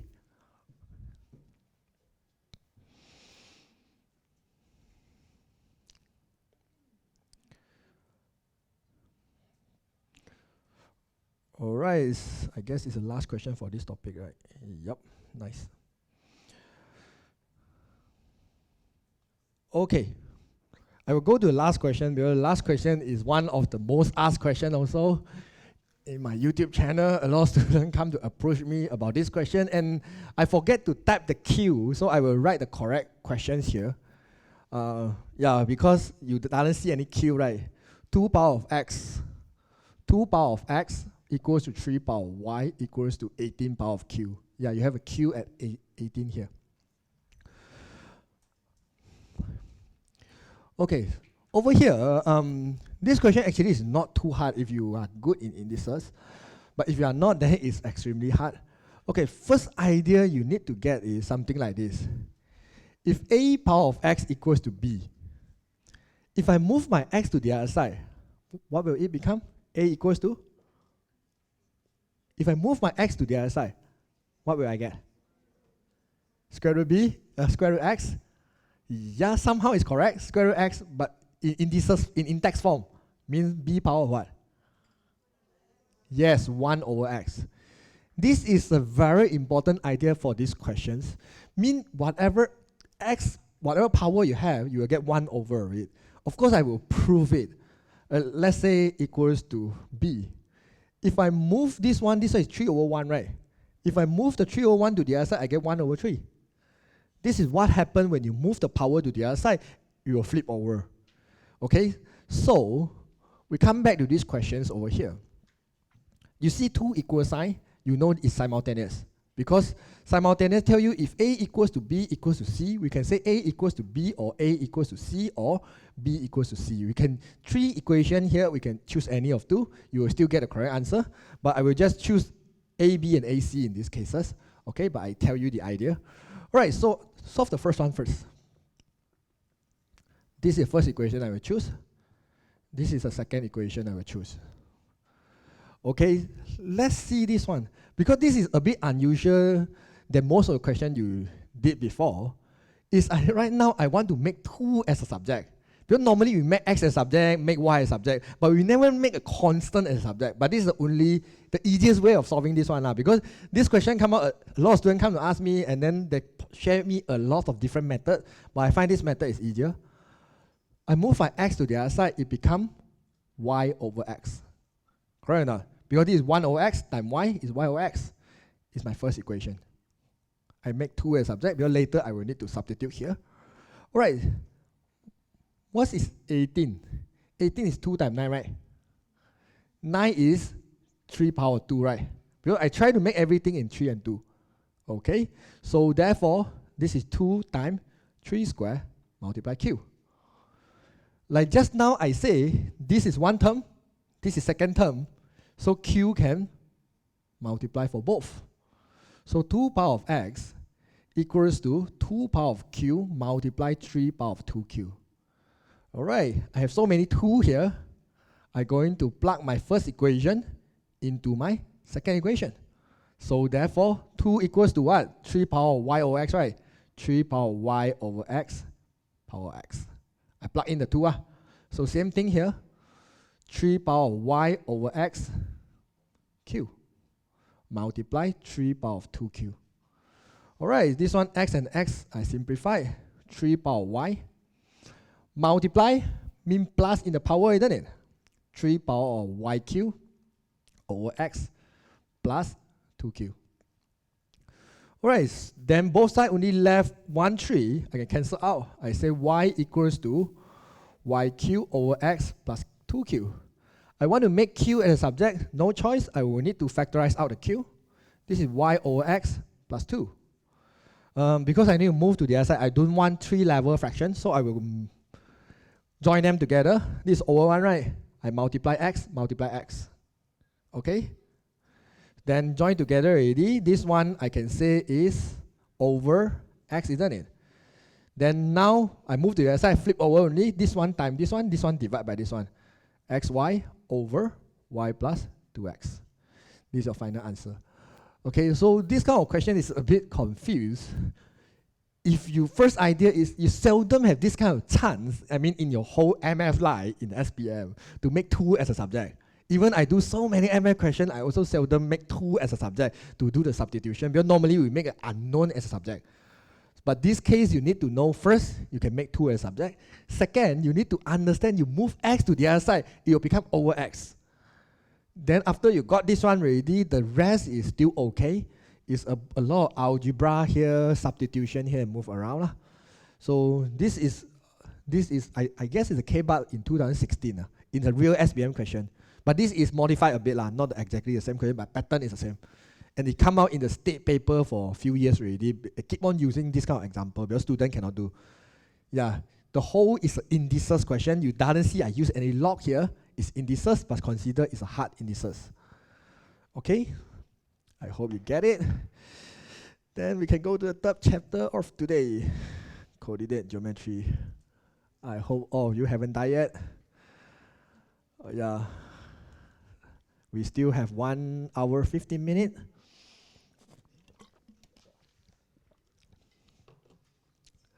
This topic I will move quite fast because it's an easy topic.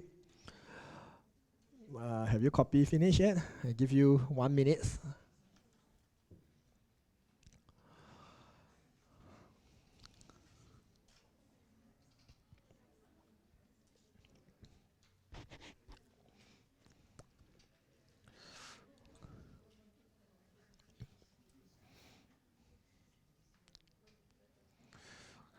Okay, let's have a look on third chapter of today. Okay, so first thing is a line segment.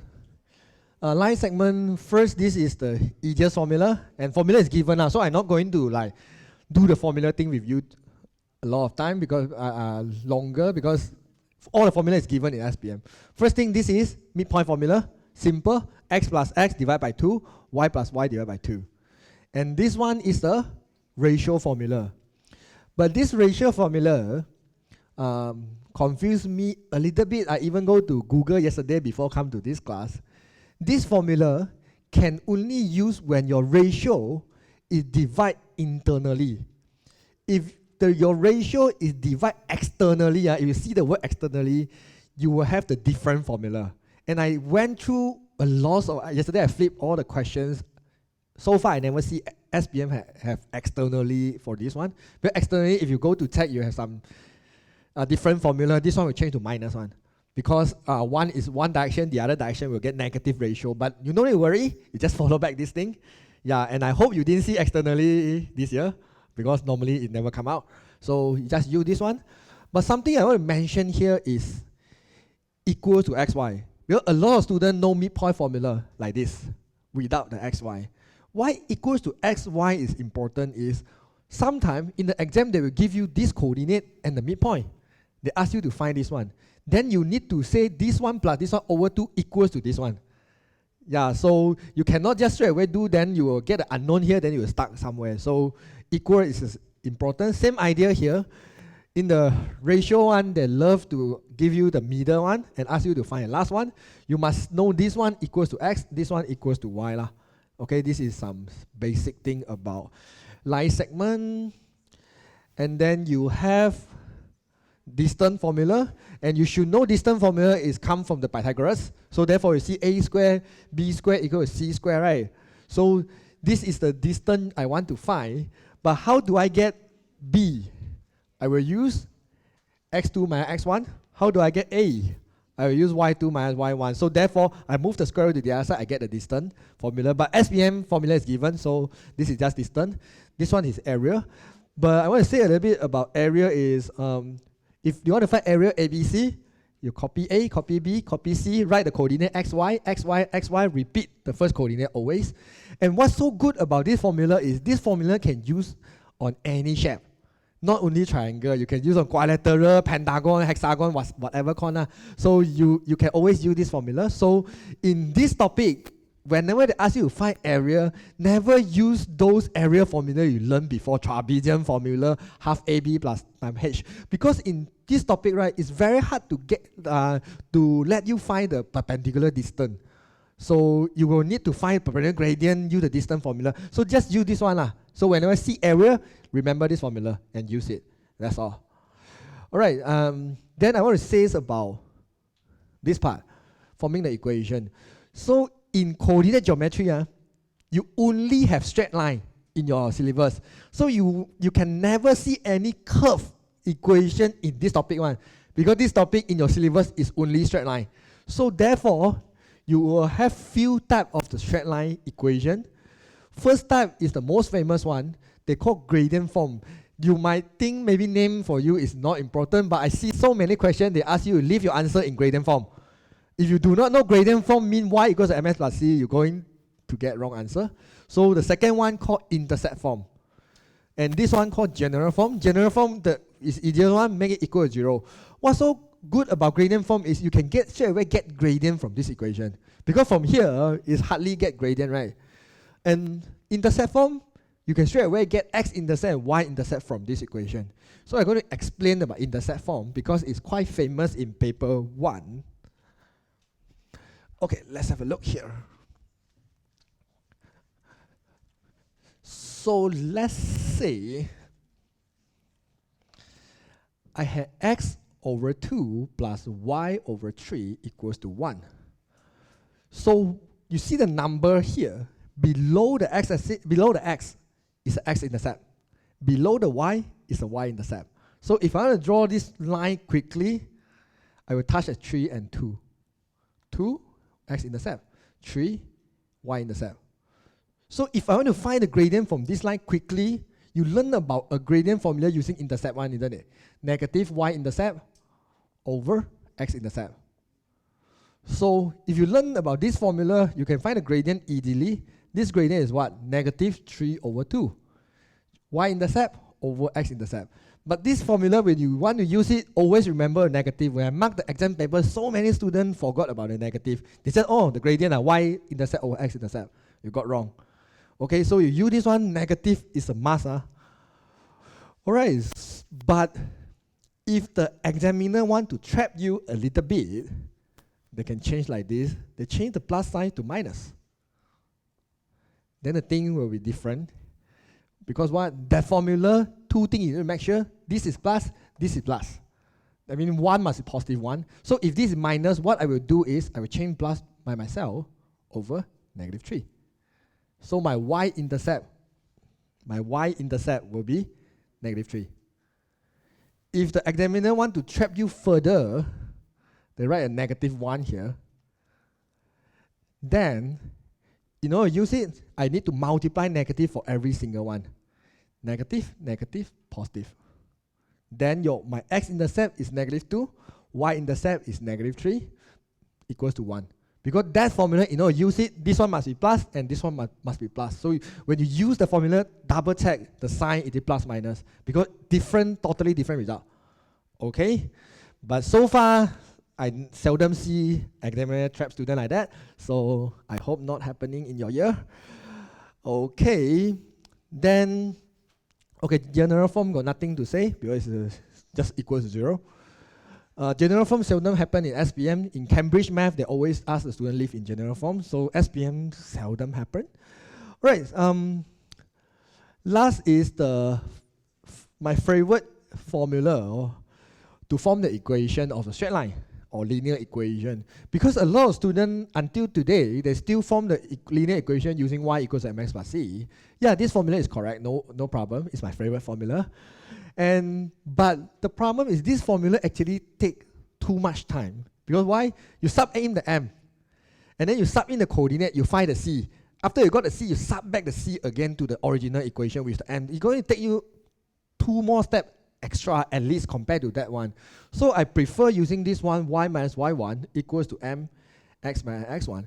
And this formula basically is a gradient formula, just in case some students do not know. Because if you move x minus x1 to the other side, you are getting gradient formula, isn't it? This is just a gradient formula. It's not a new formula or whatsoever. So just a gradient formula. But good thing about this thing is, whenever you want to form straight line equation, make sure you have 2 information. You have a gradient and you have a coordinate. So you must have the gradient. Let's say gradient equals to 3. And let's say he passed by coordinate A, 1, 4. I will sub m into m position, sub this one into x1 and y1. And you might ask, can you sub into y and x? Yes. But then your equation will have negative y. Do you want an equation at negative y? No, right? Because it makes the whole thing so complicated. So I will sub into x1 and y1. So this is how I will do. Y minus 4 equals to 3, x minus 1. Then I got the answer in the next step. So this is 3x, right? Minus 3, right? Plus 4, plus 1. So I can form the equation very fast compared to y equals mx plus c. But if just you don't like this one, you think very complicated, it's fine to use back y equals mx plus c. Yeah, just maybe spend about 10 more seconds. But yeah, just practice this one is possible. Because all my MS students, I ask them to practice this one. In the first 2 times, they don't like it. But after you use it, you will love this formula a lot faster than y equals to mx plus c. Okay, so, and then perpendicular is very famous in this topic. If you don't know the perpendicular formula, you're going to fail this topic. M1, M2 equal to negative 1. You like it or not, whenever you see perpendicular, you see right angle, you see 90 degree, definitely every time use that M1, M2, negative 1. M1, M2 basically mean the gradient of the first line multiply the gradient of the second line equals to negative 1. That's all. So perpendicular, just in case some students have no idea what is perpendicular, mean you have 90 degree between these 2 lines, and this gradient times this gradient, M1 times M2, must be negative 1. So as an MS student, try to practice yourself faster a bit. Let's say my M1 equals to 2 over 3. Then I want to find M2, right? Flip over, add negative. Flip over, add negative. Negative 3 over 2. Okay, of course you can still do 2 over 3 times M2 equals to negative 1. M2 equals to negative 3 over 2. Yeah, but just do faster. Flip over, add negative. Always correct, right? Trust me. Okay, so, yep. Lastly, before I move on to the question, is we still got locus. Perpendicular bisector. What is perpendicular bisector? Okay, this one when come out normally quite a lot of mark. Okay, a lot of students make mistake about perpendicular bisector is, let's say, I have a line perpendicular bisector to AB. Okay, this line is bisector means basically cut the AB into the half. We call bisector. Perpendicular means 90 degrees, everyone know that. Okay, because what? This line, it doesn't passing through A and it doesn't passing through B. So therefore, a lot of students sub A into the coordinate and sub B into the equation, or A into the equation you got wrong. Because this line itself doesn't passing through A or B. It's passing through the midpoint of AB.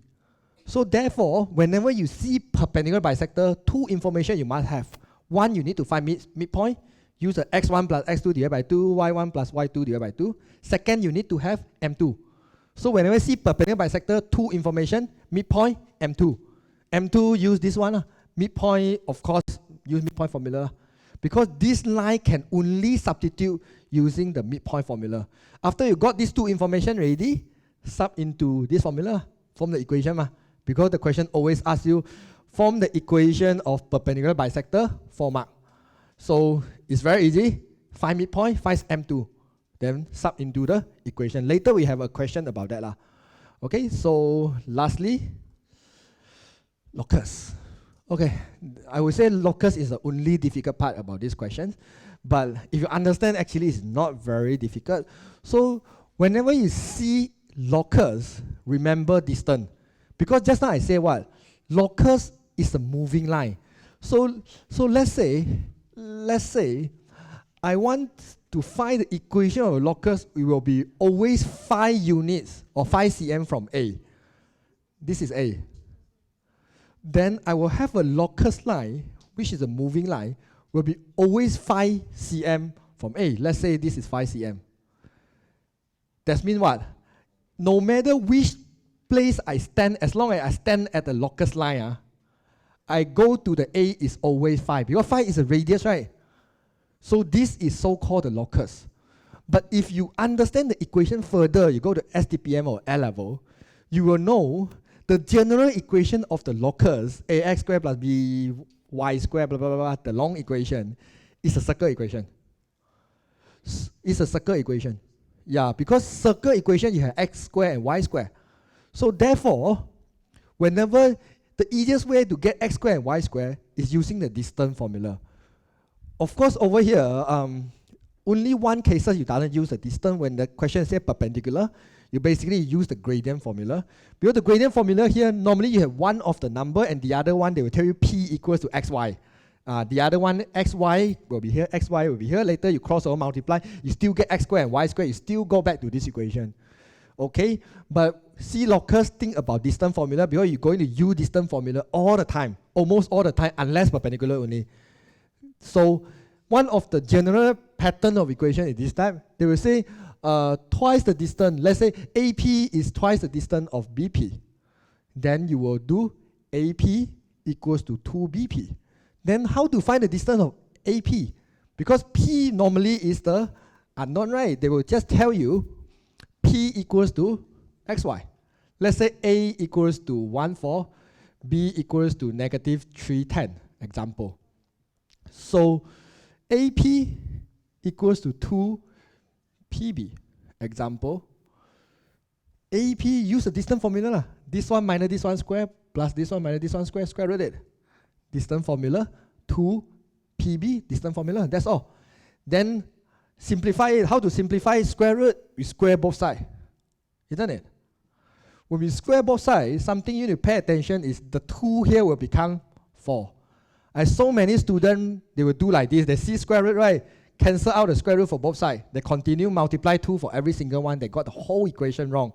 When I mark the exam paper, I only can give you M1 for method mark because the formula used is correct. But then since this is wrong, you multiply all wrong, final answer all wrong. So don't ignore about 2 here to think that, oh, I can cut the square root for both sides. You can only do that when this is 1. But this is 2. You need to remember this method, square both sides. And this one will become 4. Because later you need to multiply 4 for every single one here. Okay, this is a common one. So distance formula is very easy one. So as long as you have these 2 coordinates, you can find distance. These 2 coordinates can find another distance. Plug into the formula only. So same idea to the last type. If the question give you ratio here, so you have ratio here, let's say they say AP ratio BP is 1:3. Ratio we can always change to fraction. So this one over this one equal to this one over this one. So after you got the ratio already, you use the distance find AP, use the distance find BP, and then move around. Solve it, square both sides, you got the answer. And perpendicular is the only one you use back the gradient formula. Yeah, it's not too bad, right? If you're perpendicular, you know m1, m2 equals to -1, right? That's all. So this is the only three type I see in SPM overall. After I went through so many locus questions, it's only these three type. Most famous is the first one, most easier one. And even most easier is the, like what I say, they say it's only 5 units from A. There's one you just say AP equals to 5. Then you just use one distance formula only. Because this one use two distance formula, do you see that? So that one is U1. They will say equals to 5, always 5 units from A, or always 5 units from B. Then you just find PB. Got it? So locus equal to distance formula, all right? Okay, some question here. So they tell you straight line, give you a intercept form. Cut the x-axis at A, cut the y-axis at B, respectively, given that C is 3HK, and straight line BC intersect the straight line AB at 90 degrees, and K in terms of H. Okay.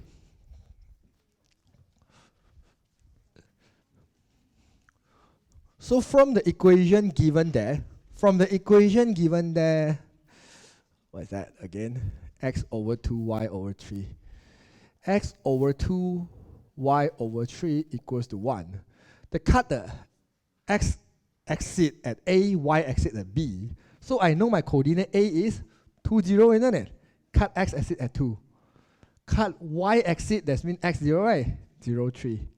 So I can straight away get this one from the equation. Just in case you don't know how do I get it, if you're not so familiar, you just draw out. Just draw this thing out. You get 3, you get 2, and then you take the coordinate here. So this is 2, 0. This is 0, 2, 0, 3. All right, so this is AB. Oh, sorry, A and B. Okay, never mind. I just write the A and B here. Okay, C will be perpendicular to B. It can be either here, it doesn't matter. I just randomly sketch to give you some idea. C is what, 3HK, isn't it? Yeah, 3HK. All right, it will be perpendicular to AB. Perpendicular, tell you one information only. Use the gradient formula. So first thing is, I want to find the gradient of AB. Because this is intercept form, so I can straight away apply negative y-intercept over x-intercept. I got the gradient of AB. So gradient of BC is perpendicular, right? Just now I say how to find perpendicular one. Flip over this one, add the negative. So it's 2 over 3. So then I want to, in this term, right, I plug in B and C. B is this one, C is this one. So I'm going to say K minus 3 equals to 3H minus 0. Gradient formula, y2 minus y1, x2 minus x1 equals to 2 over 3. Then K minus 3 equals to, simplify 2H. So K equals to 2H plus 3. Done. Okay, so basically you have some things you need to understand. First thing is how to find the gradient. Can you understand this is intercept form or not? If you cannot understand this intercept form, there's not possible, still possible to get A and B. Take some time. Sub x equals 0, sub y equals 0. After you understand already, can you find out the gradient? Do you know perpendicular is m1, m2 equal to -1? After you know all this, do you know you need to substitute the gradient formula in order to get K in terms of H? If you understand everything, this 3 mark is easily get. Next one. Okay, ratio thing you should know how to do, right? Just plug in the formula. So I will skip the ratio part. If you want, you can just go to Terengganu to check out this paper. Ratio is just plug the formula, nothing special. Okay, let's have a look on this paper 2 question. So paper 2 normally is 8 to 10 mark for this part. And why I say this topic is important, because it come out in paper 1 and paper 2. Both paper also is a compulsory question. You cannot choose one. You cannot say, okay, I don't like coordinate geometry, I don't want to. No, paper 1 is a compulsory, paper 2 is compulsory. So you better love it. But paper 2, is it 5 choose 4? Depend which section it come out lah. Sometimes section A, sometimes section B. Okay, so section B, you please take this one lah, because you have other chapter to drop one, trust me. So this one is not the chapter you want to drop. Okay, so let's have a look on these questions.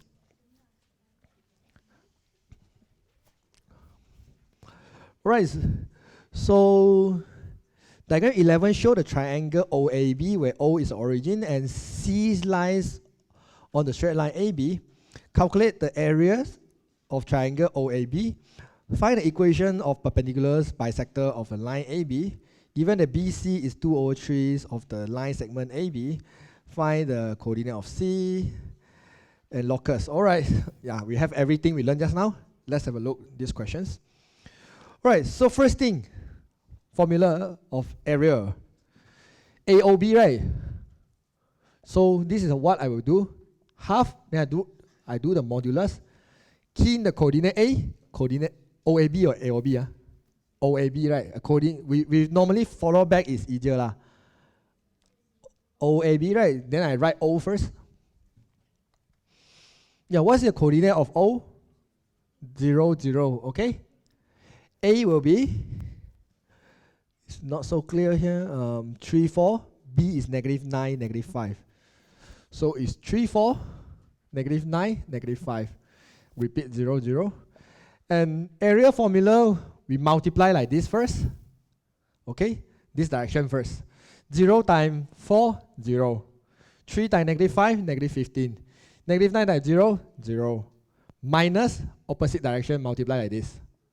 Got it?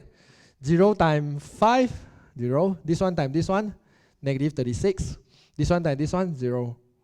Alright, so I kind of get the answer. Plus 36 will be 21. Alright, so it's 10.5 lah, unit square. Alright, it's quite easy. Plug in the formula and repeat the first coordinate. Okay, OAB, repeat O. Then multiply this direction first, minus you multiply the other direction. Easy. Okay, so, okay, second part, perpendicular bisector of AB. So you have a AB will look like this. And perpendicular bisector, so A will be, I think my AB will terbalik already, right? My A should be 3, 4. B will be -9, -5.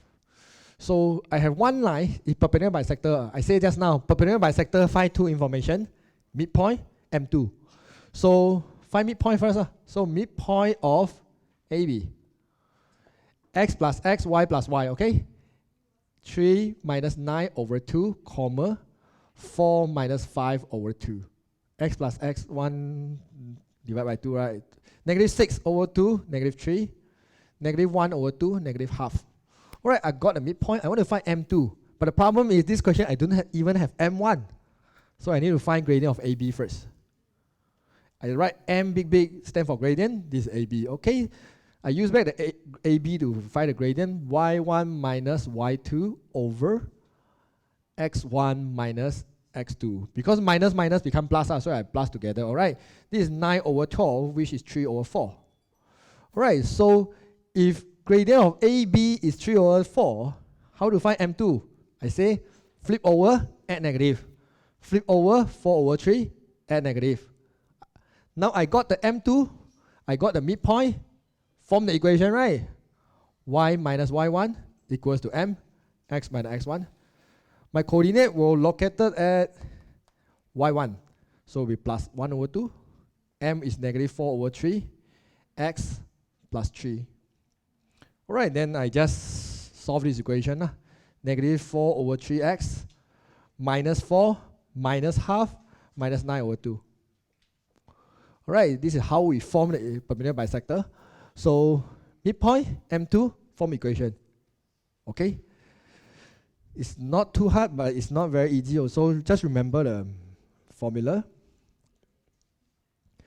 Alright, length of BC is 2 over 5 of a line segment of AB. So we have some information here. So BC is 2 over 5 of AB. So whenever you see something like this, ratio, right? Fraction, we need to change to ratio. We need to change to both fraction first. BC over AB equals to 2 over 5. Isn't it? I moved the AB to the other side, divide. I didn't do any special thing here. So therefore, BC ratio AB equals to 2 ratio 5. Whenever both is the fraction already, I can say this one ratio this one equals to this one ratio this one. This is how ratio and fraction work together. Alright, so after I got this one, I have AB. Where's my C? Okay, C will be somewhere here. So let me draw again. A, B, C. So over here, they tell me BC is ratio 2. AB is ratio 5. It's not AC, it's AB. So the 5 itself is include the 2 here. So it here must be 3. Yep. Then, okay, let's do ratio formula. Actually, it's very, very easy. But I just want you to do it. 3, 4. Okay, I want to find coordinate C, right? I'm going to call it XY lah. Right, ratio here, only one thing you must be careful. Ratio always multiply the further coordinate. Some students will 2 multiply -9 because nearer, right? No, ratio always multiply the further one. Okay, the coordinate will be further to you. Okay, normally I don't remember the formula. I remember how I multiply.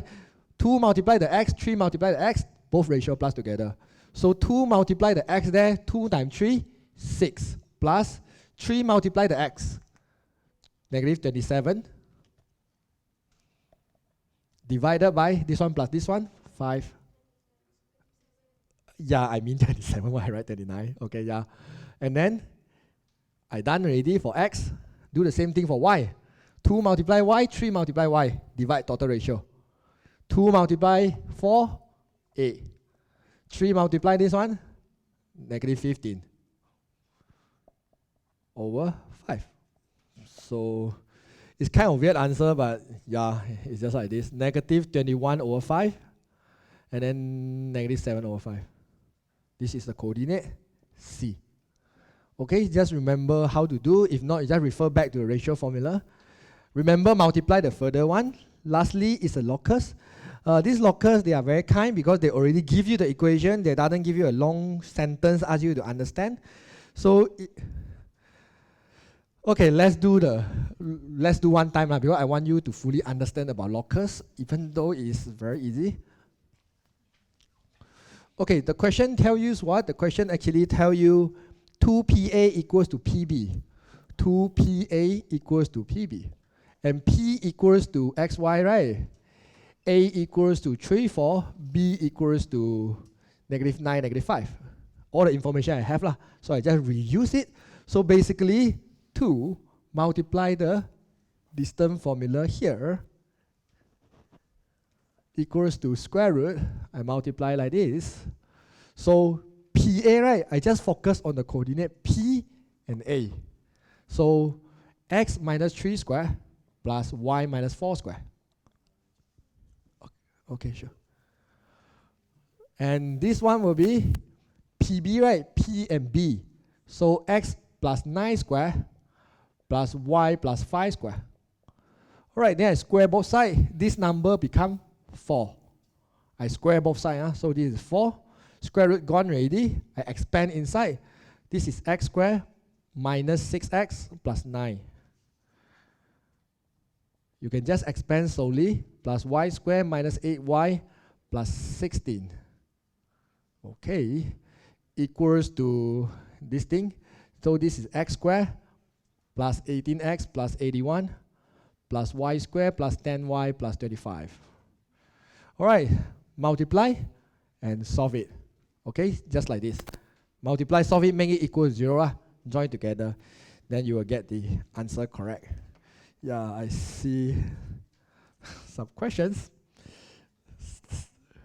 Statistics have an easier way to remember the formula. If we have time, we will go through the statistic. Yeah. easier way to remember the formula. I don't think I have easier way to remember the formula, but you have the easiest way to understand the formula. And you don't need to remember formula. What? As an SPM student, you have one whole formula about statistics. So you don't even need to remember, but you need to know what is C mean, like class size, what is the lower boundary means, and what is the capital F mean, cumulative frequency. Yeah, you need to understand all these terms. Yeah. Okay, so next one. Okay, this is very easy. You can copy down the Terengganu thing and then you go back to try yourself. We don't have enough time here. And yeah, finally, differentiation. Yeah, I don't think we have enough time for solution of triangle, but I try because differentiation is an extremely long topic.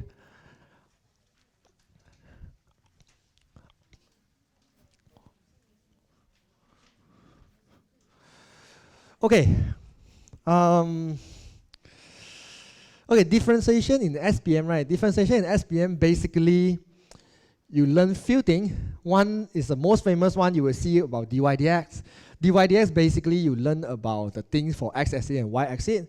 And then you learn about rate of change. You will see the rate of change of the volume, rate of change of radius and all this, which is rate of change. And then you have small change. So basically, is these three things. And then got one more is considered a bit hard one. They ask you to find maximum volume, maximum profit, minimum volume, minimum area, and all these things is under differentiation. And somehow and then you still have a lot of differentiation skill. You need to know how to do product rule, when to use quotient rule, when to use change rule, when to do composite function. There's a lot of things about differentiation. But we start from very beginning first. What is differentiation? I mean, what is dy dx lah? Differentiation is a broad topic. Okay, when we say dy dx, what does it mean? What is that? No, rate of change must have dt. Okay, dy dx over here is mean gradient function. Okay, you will see a word function here because normally like y equals to mx plus c. M over here, we call it gradient. We doesn't call it function because what? M is a constant. The thing is a constant, we cannot use the word function. Because when you say gradient function, this one must be variable. I give you an example. Dy dx equals to 2x. This is function. Can be 2x squared is a function. Can be sine x is a function. As long as I have the variable there, we call it function. Okay, why dy dx is the gradient function? Because y equals to mx plus c tell you what? In the straight line, every single point will have the same gradient. Let's say y equals to 2x plus 5. Every coordinate, you can try to find the gradient. Gradient is always 2. It will never change. But when we go to curve, it's totally different story. We go to curve, every single point will have the different gradient. I give you an example. Dy dx equals to 2x, right? When my x equals to 1, my gradient is 2. When my x equals to 2, my gradient will change to 4 already. When my gradient equals to 3, my gradient will change to 6 and keep on going. So you can see, as long as even x equals 1.5, gradient will change again because it's of the equation. So this is the idea, how we find the gradient of the curve. Your gradient of a straight line, you can use y2 minus y1 over x2 minus x1. But gradient of the curve, only one way to find it, dy dx. So dy dx is very important, is the gradient of the curve. Okay, first idea. Second idea, dy dx equals to 0 for maximum or minimum, right? But why? Okay, we have a maximum here. I mean maximum here. Okay, what happened to my drawing? Okay, at a maximum here, we know dy dx equals to 0. But why? Because this is a tangent line. Tangent line over here, this x-axis and y-axis. We know tangent line can only one line can touch it, which is this line must be parallel to the x-axis. For maximum, only one point that will touch it. And any line parallel to x-axis, gradient will equal to 0. This one we call horizontal line. So the horizontal line will always touch at maximum or minimum. So over here, dy dx equals to 0, the more accurate way of telling it is turning point or stationary point. Because we do not know dy dx equals to 0 is maximum or minimum. Because it can be maximum and it can be minimum. So how do we know which one is maximum or minimum? How do we decide which one is maximum or minimum? We need to second derivative. We need to differentiate second time. So if I differentiate second time, which is d2y over dx squared, I get the value is positive, then it is minimum. If I get the value is negative, then it's maximum. Right, and then actually still have one more, it's called inflection point, which is second derivative equals to 0, but that one never come out in SPM, so I will skip it. So this is how we know which one is maximum and which one is minimum, only second time. But one good news for you is, no matter maximum or minimum, you just do dy dx equals to 0 first, until the question says they want maximum value or they want minimum value. Later we have a question about that. So I will go through together with you about this thing. Okay? So this is about differentiation, dy dx, not about differentiation. So, okay. Over here, you have chain rule for composite function. Normally composite function, I always ask all my students, do you change rule? Because it's over complicated. You just differentiate and differentiate inside the bracket one more time. You should be able to get the answer quickly. I show you an example. Today I have y equals to 3x squared plus 10 power of 10 example. This one is what we call composite function. Whenever you have bracket and this power is more than 1 or less than 1, half also need to be composite function. So what we will do for differentiate this kind of equation is we'll move the 10 to the front, multiply, become 30. Whatever inside the bracket you copy down, minus 1. Differentiate inside, right at the back as multiply. So I copy down. I differentiate this one, give me 2x. Differentiate x squared plus 10, get 2x, times 2x. Then I'm done, which is 60x, x squared plus 10 power of 9. Okay, this is the faster way to do, rather than using a chain rule. You want to know how to use chain rule, you can go search online. A lot of teachers teach that also, but just remember this method, faster and easier. Alright, then next thing is product rule and quotient rule. It's possible, I try to avoid the product rule and quotient rule, but when do we need to use the product rule and quotient rule? Example, 1 over x plus 5 power of 5, example. Do I need to use product rule or quotient rule for this one? If top is the 4, do I need to use product rule and quotient rule? No. But you can use, you still will get the same result. But when you must use, have the x. When top and bottom also have x and you cannot simplify, then you must use the quotient rule. Why I say cannot simplify? Because this one cannot simplify. Then it's pattern u over v, right? U over v, then have to use quotient rule. I show you the pattern like this one. Let's say today I have x power of 5 minus 3x squared over square root x. Example. U, v. Both also have x. Seems like you need to use quotient rule. But the problem is, this equation can be simplified. Because what?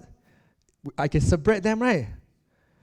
I can get x5 over square root x minus 3x squared over square root x.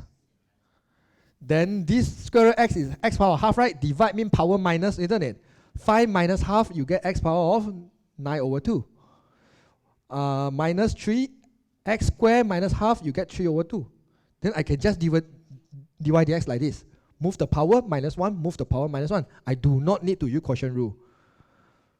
But if this equation, I change a bit. I flip over the equation.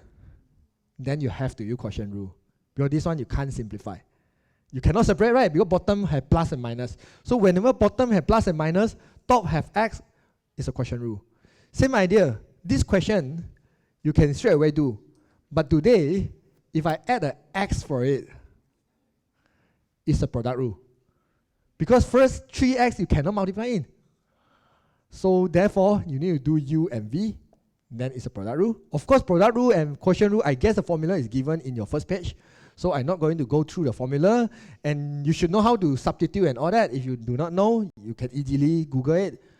Yeah, so I'm not going to teach you how to do product rule and quotient rule, but you should know when to use product rule and when to use quotient rule. Whenever the equation can simplify, always simplify. Because product rule and quotient rule take you forever to do. I mean, take very long time. All right, so, okay. Then we will go to normal and tangent. It's one of the popular topics of this, popular part of this topic. All right, so, okay, what is tangent and what is normal? Over here, I just do a quick one. I have a curve like this. I have a one line, we'll just touch one point at point A, example. Okay, just now we learned about dy dx. Let's say dy dx equals to 2x. Use a simple example. And I say this line is tangent to the curve at point A. And point A, let's say, is 2, 5, coordinate of A. And I ask you to find the equation of tangent A. Okay, so I want you to understand something like this. This is dy dx, right? If I sub the x value of any point into the dy dx, my dy dx will straight away get gradient of tangent. So gradient of tangent over here is 2 times 2. X is 2, right? 4. Gradient of tangent 4 means what? Means this whole straight line, gradient is 4. So if I want to write y equals to ms plus c, this is y equals to 4x plus c. That means if I sub the x coordinate of any point into the dy dx, I straight away get gradient of tangent. Gradient of tangent means what? At this point itself, the curve and the straight line will have the same gradient. Okay, it's a bit complicated, but remember, when you sub any x coordinate into dy dx, you are getting gradient of tangent straight away. So, because you want to find the equation of tangent, right? How to find c? Very easy, right? Sub in this coordinate into here. You got the equation of tangent already, 3 mark. And of course, if you want to harder a bit, they come out equation of normal. Normal means what? The line will be perpendicular to tangent. We call normal. Yeah, they use the word is not normal at all, but then it's called normal. So normal over here is just mean perpendicular to tangent. So perpendicular to tangent, right? If this gradient is 4, what is this gradient? Negative 1 over 4. So if I want to find the equation of normal, it's just y equals to negative 1 over 4x plus c, right? How do I find c? Plug in this coordinate. You see, equation of normal equation, then it's very easy to find. But then, because you don't understand, so a lot of students just give up that question. So basically, what you need to do is, you need to find the gradient first. Because without finding the m, there's not possible you get the equation. How to find m? Sub in the x value. So over here, actually, I come out some shortcut to always, and I practice in about 100 questions already, I always get the correct equation. So you can just follow this step without to understand the question. Mean close your eyes, follow the step, you get the answer. Okay, so basically, if the question asks you to find equation of tangent, first step, you dy dx, differentiate. Second step, you sub the x coordinate, the tangent pass by, the tangent definitely will pass by 1.1. Okay, you sub the x coordinate into dy dx, then you get the gradient of tangent. So after you get the gradient of tangent already, from the equation only, you can use y equals to m plus c like just now, or you use this formula, sub your gradient of tangent into here, sub the coordinate into x1 and y1, you got the answer. Normal is exactly the same. One more step, you need to find m2 only. You need to find gradient of normal. Then do back the same thing, sub the normal here, sub the coordinate here, you will get the normal. Okay, so you can just follow this step if you don't want to understand things. Alright, this is the same thing. Yep, nothing special. Alright, rate of change. Okay, this is the last part already. Then we'll go to some questions because I prepared some K-bar question about this topic. And I don't think we have time for solution of triangle. But anyways, let's enjoy this topic. Alright, so in this topic, rate of change is important because it always comes out. Don't know why. Okay, so first thing, in rate of change, you must understand the keywords. then it's chain rule. Even though I write a chain rule first, but actually you need to understand the keyword. If you don't understand the keyword, there's no point you remember the chain rule, because you're not going to write out the chain rule by yourself. Okay, it's like this. Today, if I say rate of change of volume, whenever you see the word rate, it means dt at the bottom. You learn about physics, right? Rate is about time. So normally you want to get the speed, we'll always divide by time. So therefore dt is always bottom, it makes sense. So rate of change of volume, you see the rate, write dt at the bottom, there's no chance rate is on the top, at the numerator. No, dt always at the bottom, you no need to remember, just dt always bottom, okay? Rate of change of volume, that means they want change of volume, dv. You must be able to write out this thing. So today, if I say rate of change of radius, so rate dt at the bottom, radius dr. If I say rate of change of x, dx dt, yeah. This is the important idea to understand the keyword, because you will get some information from the question itself. They will tell you rate of change of the volume equals to 0.2, or the water leaking like 0.2 cm cube per second, something like that. So you need to understand it. All right, if you can understand already, second thing is a chain rule. Because what? In rate of change, you must be able to write out the formula. If you know the formula, you need to write yourself. If you cannot write out the formula, rate of change, you can't get any mark. Maybe you get dy dx, you got correct lah. Okay, chain rule is like this. Today, if I want to find dv dt, I will write two equal sign, I mean two fraction. Middle is multiply. This one, dv.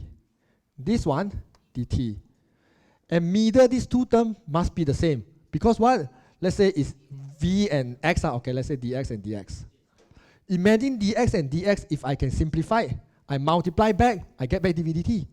This is the idea of chain rule. So no matter what you get, follow my method, write two lines. First one copy here, second one copy here, these two terms is the same. So later we will have one rate of change question to practice. Okay, so alright, then small change. Small change, normally, I will just ask my student remember like this, dy dx equals to dy dx. And this d you just change a little bit lah. So it's basically the change of y over change of x equals to dy dx. Okay, so how to find the change of y is basically very easy. You just use the new value of the y minus the old value of the y. Okay, normally the question will say, they will say y change, let's say y change from maybe 2 to 2.01. Okay, if y change from 2 to 2.01, this is original value, right? This is new value, right? Use the new minus this one. So change of y to this one minus this one, 0.01. But why I want to mention new value minus old value is because today I changed this question a bit. Yeah, a lot of students will use their common sense. Change of them is 0.01, what? Because from 2.01 to 2. But you got wrong. You forget about negative. You need to use this one minus this one, you will get negative 0.01. And because this value wrong, your chain rule will wrong, final answer will be wrong. So must be careful, use the new one minus old one, always do that. Okay, and most of the time they will ask you to find change of y lah. If they want to find the change of y, normally I will move the change of x to the other side. Just multiply change of x. And one last thing, dy dx, when you solve this one, you always get in term of x or in term of r. So you will always need to sub the original value of x into it. Okay, because normally you have two x value in the question, new x, original value of x. Always sub the original value of x into the dy dx. Solve it, you get the answer. And the one last part is called approximation. Approximation so far only coming out in SPM one time. It's not the famous question. The idea is actually quite simple, but then I didn't prepare the question for that today. So basically, it's something like this. If I want to get the new value of y, my idea is I just take the old value of y plus change of y, right? Because you just imagine original of y value, I change a little bit, I get new value of y. Just this part a bit challenging is the change of y, you need to go through one whole thing here. To get the change of y, plug in here, and then use your original value of y. Normally you need to sub in x to get it, and then plus together you get the new value of y. They call approximation. But seldom come out, so maybe you can ignore because too many things to learn. But anyways, let's go to questions.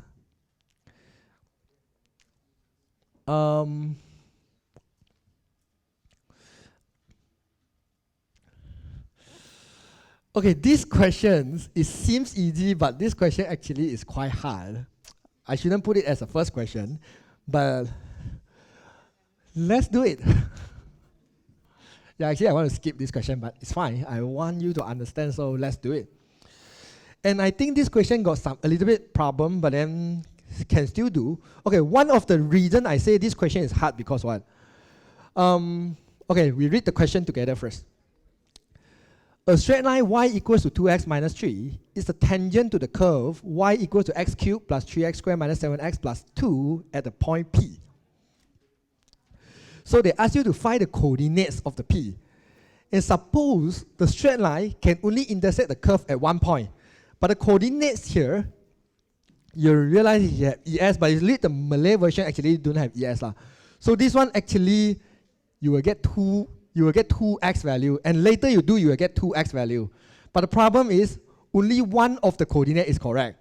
And you need to know which coordinate is correct, that one will take time. And the second coordinate you need to use in the part B. So it's a bit unusual, so let's do these questions together. Okay, from the y equals to 2x minus 3, at least we know the gradient is 2. And then I will do the dy dx.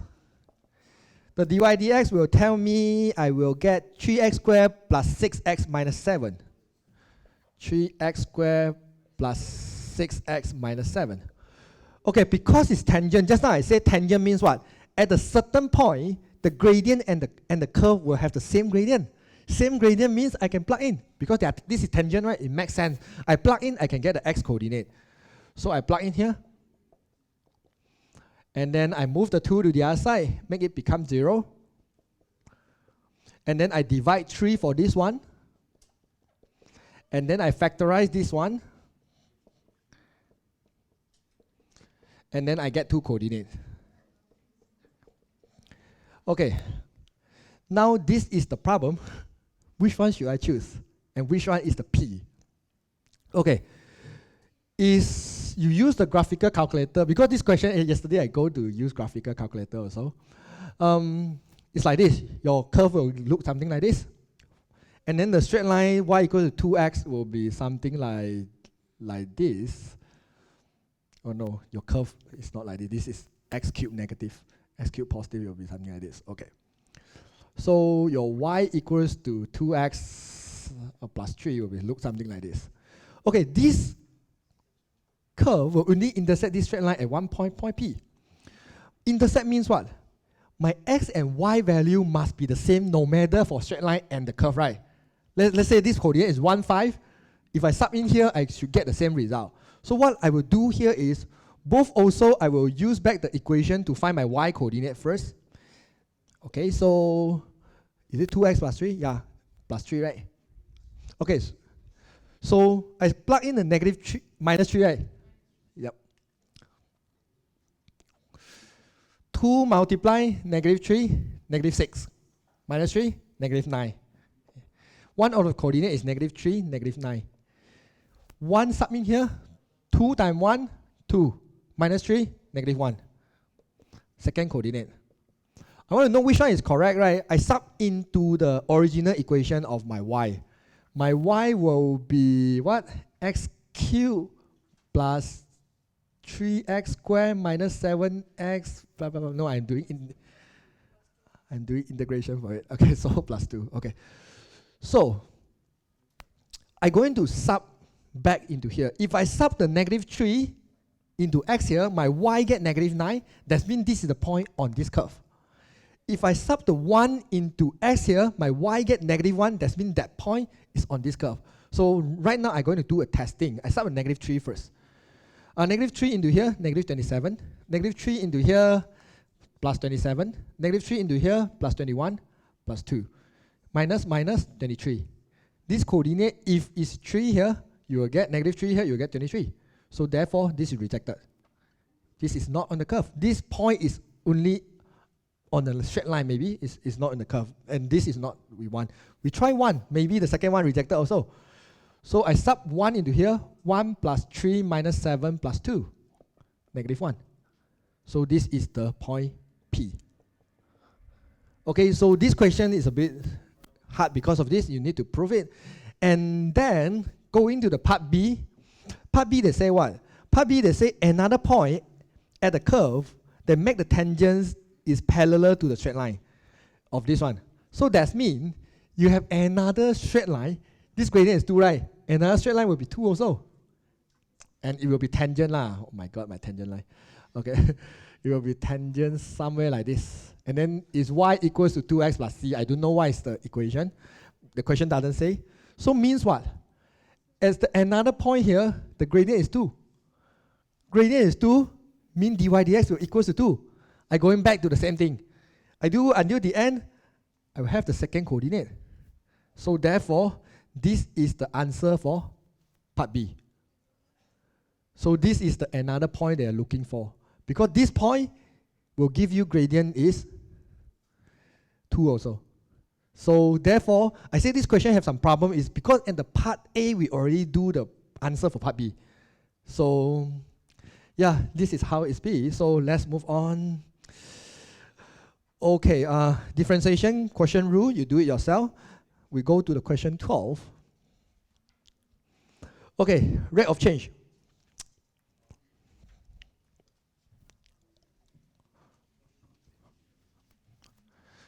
Okay, for this rate of change questions,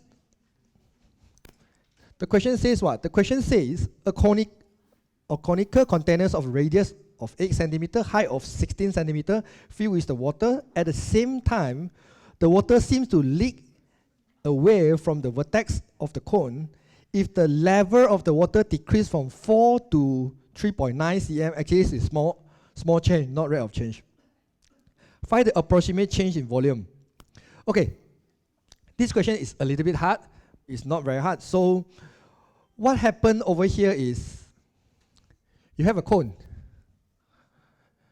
And the vertex of the cone here going to lead some water, and then you have some water here.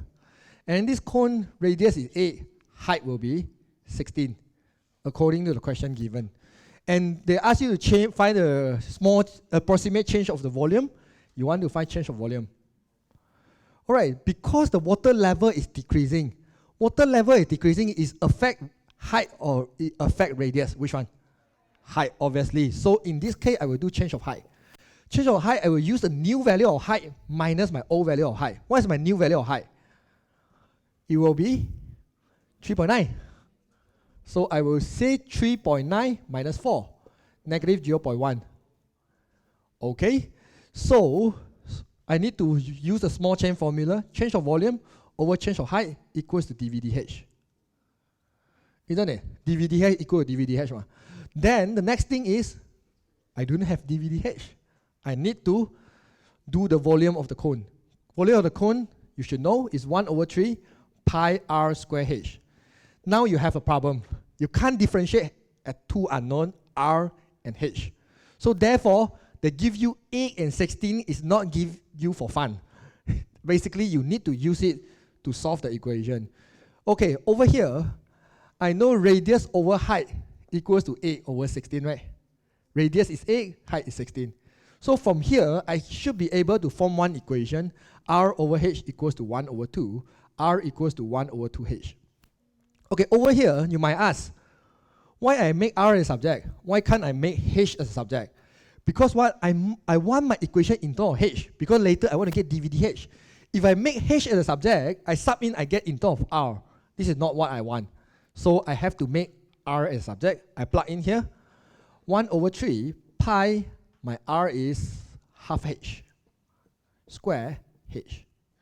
Okay, so solve this one, you should get 1 over 12 pi. This is h, right? Why I write r? I mean HQ.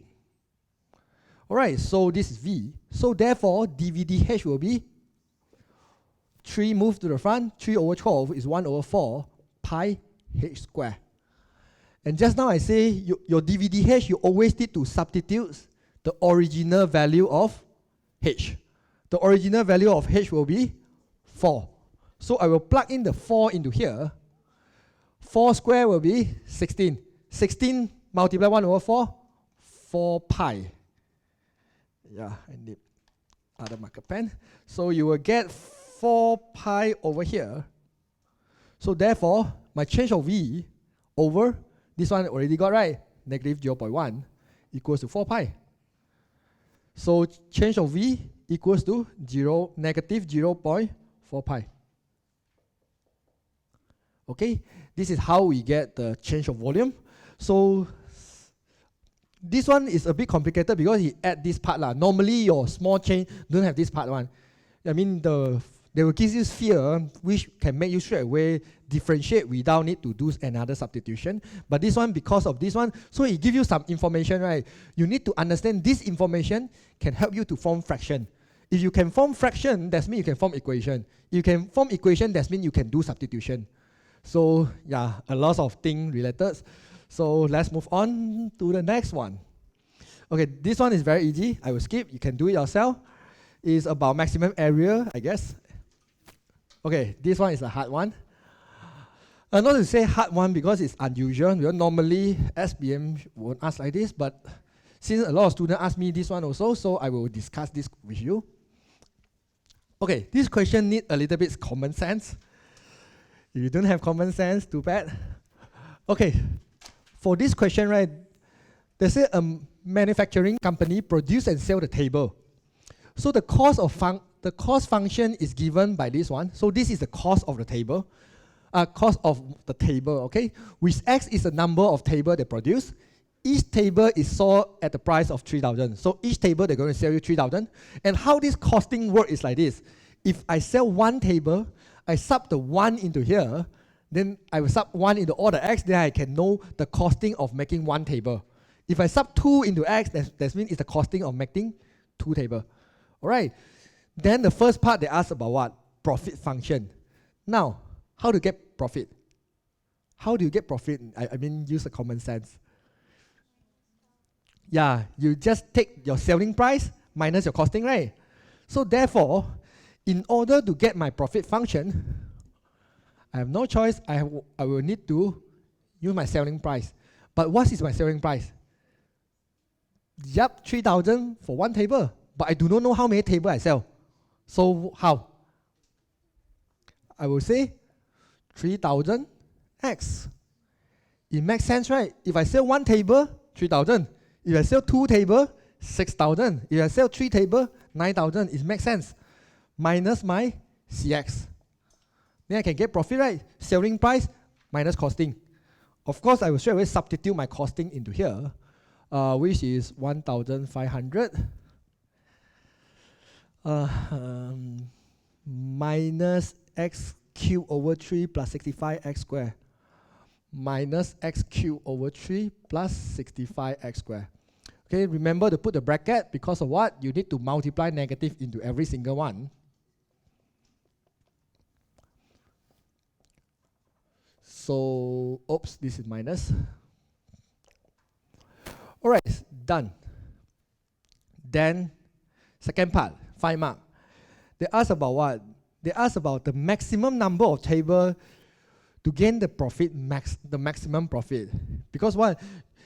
A lot of students will think that the more table you produce, you actually get more profit, which is not true. Because when you produce the table until certain number, you will get the optimal profit already. So therefore, we need to find out. So in order to find maximum profit, maximum and minimum, everyone know differentiate equals to 0.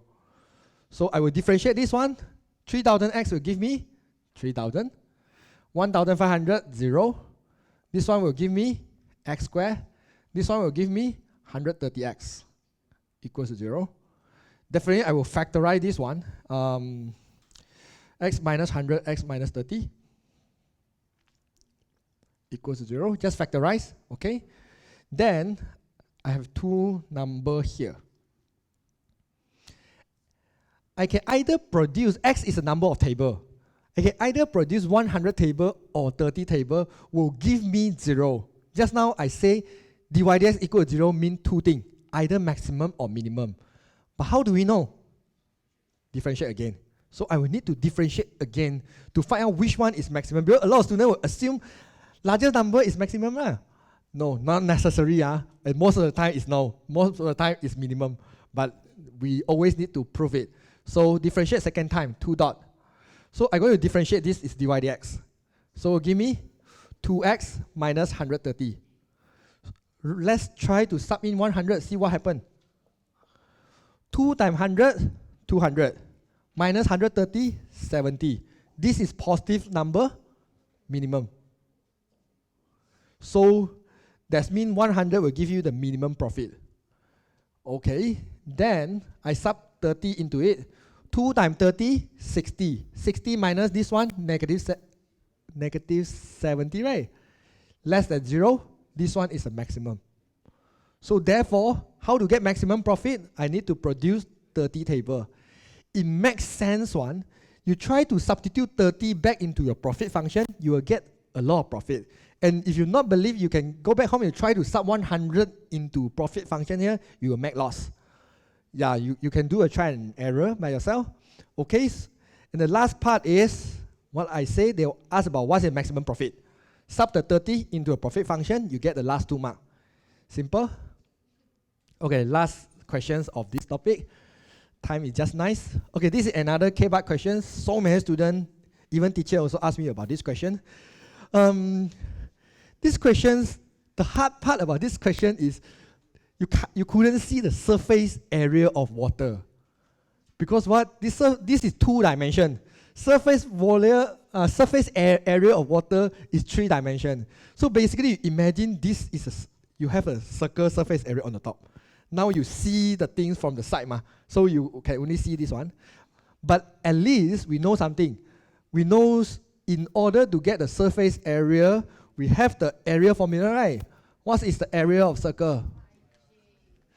What is that? Which is pi r square. So area equals to pi r square. Because actually there's a hidden surface area into the container there, you couldn't see. But over here, the first part they ask about what? They tell you the radius is 12, right? Yeah, they say this flat had a radius of 12. The water is poured into the flat such that the height of the water, why so blurred one? Okay, the height of the water level from base h centimeter. So yeah, here is h centimeter. Rate of the height actually increased at the rate of 0.2. So because he actually add in the water. So the water is increasing at the rate of 0.2. So this is height is increased, right? If height is increased, it means what? So height is increased is dh dt equals to 0.2. If decrease, I will write negative 0.2. All right. Then what the part 1 they want? They ask you to show that the surface area of the water is that equation. They ask you to show surface area of the water is what? Pi 24 minus h square. Is it? 24h minus h square. All right. Okay, so you only have pi r square. Therefore, what I want to do now is I want to find what is the radius of the water. So if I want to see the radius of the water, you see carefully here. This is the water surface area. The water surface area, the radius is over here, isn't it? So I want to know what is the length of this one, because length of this one will be my radius of the water. Because here I have a circle, you have to imagine the surface there have a circle, 3D one. So therefore, I kind of need to solve this circle. I have a water like this, and then this height is a h. And then I have the radius is 12. Okay, this question, the hard part is, first you must visualize where is the surface area. Second, you need to know you have to use Pythagoras. If this is 12, I want to find this part, which is r, I want to find. What is this height? Because the whole thing is 12, right? This is h. So this part itself is 12 minus h. Because this is 90 degrees, I can use the Pythagoras. R equals to square root of 12 minus h square. Pythagoras are a square equal to b square plus c square. I just move around to find this one. All right, then I solve this thing. 144, 12 square, sorry. So minus 144 minus 24h plus h square. So r equals to 144 minus 144 gone, 24h minus h square. This is r, right? Actually, I can move the square root to the other side, become r square, because I have an r square here. I sub in the r square into here. My area equals to pi 24h minus h square. This is what the question 1. So a bit difficult is because you still need to solve the circle. You still need to be able to see the surface area. You still need to know you need to use a pi r square. If you do not know any of this, it's not possible to do this question. And then the second part, they say the approximate increase, approximate change, I'm going to skip. You do yourself because we already discussed the approximate change. I just want to do a rate of change. They ask you to find the rate of increase of the area of the water surface area. So they want to know the rate of change of the water surface area. So therefore, that one will be dA dt. Correct or not? Rate of change of area. So chain rule, do a multiply. dA, write the first one. dt, write the last one. And middle, these two must be the same, right? Which is dH and dH, because you have a h here. So dH dt we already have at the very beginning, 0.2. dA dH, we need to differentiate this one. But in order to make differentiate easier, multiply pi into both first. So my dA dH will be 24 pi minus 2 pi h. Okay? And normally this rate of change, they will give you the h value. You no need to guess like the small change. You need to guess which h value you need to substitute. But this one normally they will give you h equals to 2. Then I sub the 2 back into here. 24 pi minus 4 pi, 20 pi. All right, this is 20 pi times 0.2. So equals to equals to 4 pi, right? Yep, this is the final answer of the rate of change of the area. And yep, if you have any paper you can pass to me before I end the live streaming. Before I end the seminar today. All right, so yep, the solution of triangle is easy You all can go back and study yourself. But please choose this topic because in the paper 2 you have 4, choose 2, right? If you ask me which topic I will recommend, normally I will choose this one, and I will choose the motion along the straight line. Is it called motion along the straight line? Yeah, I will choose this 2. If you don't like about motion, then you choose index number Normally, I don't like linear programming. So, yep. Anything want to ask me?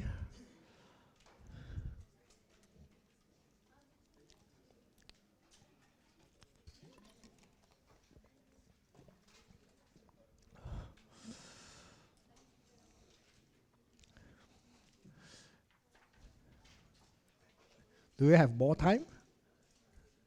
End at 5 p.m., right?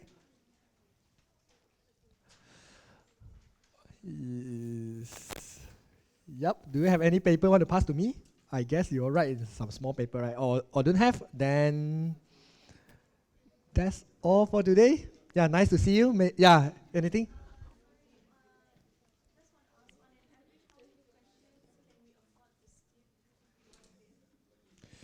Okay, you want to pass only, you can skip about 80% of the question. Yeah, if you are MS student, don't pass in SPM. We know pass in SPM is very, very low. Yeah, at least MB.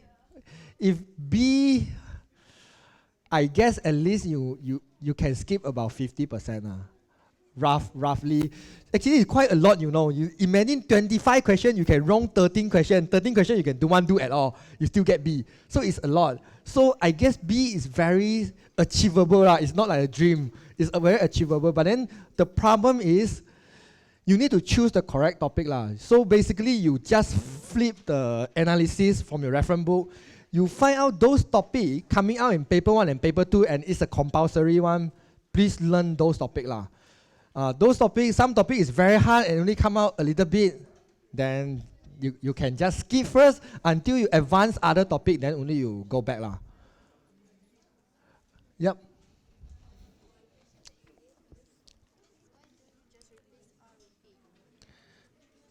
What?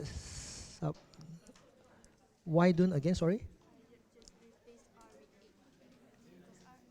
Oh, no, you cannot. If you replace, you have to replace 16 as well. If you replace everything, then got nothing for you to differentiate already. You cannot only replace one of it. Because this one just tell you the relationship. And then we do not, because this one is 8 for this one, but over here, the radius is not 8 anymore. Because unless they say the water is full, then you can replace. Okay? All right, so what you need to do is you go back home, you're trying to collect as many SK-Bar questions as possible. Yeah, it's possible. You can send to me to my Facebook page or my YouTube. All right, so yeah, do more practice. See you guys around. If you come to part two, I will discuss about from 5 topics. And I will take over the modern math also. If you come to the modern math section, you will see me again.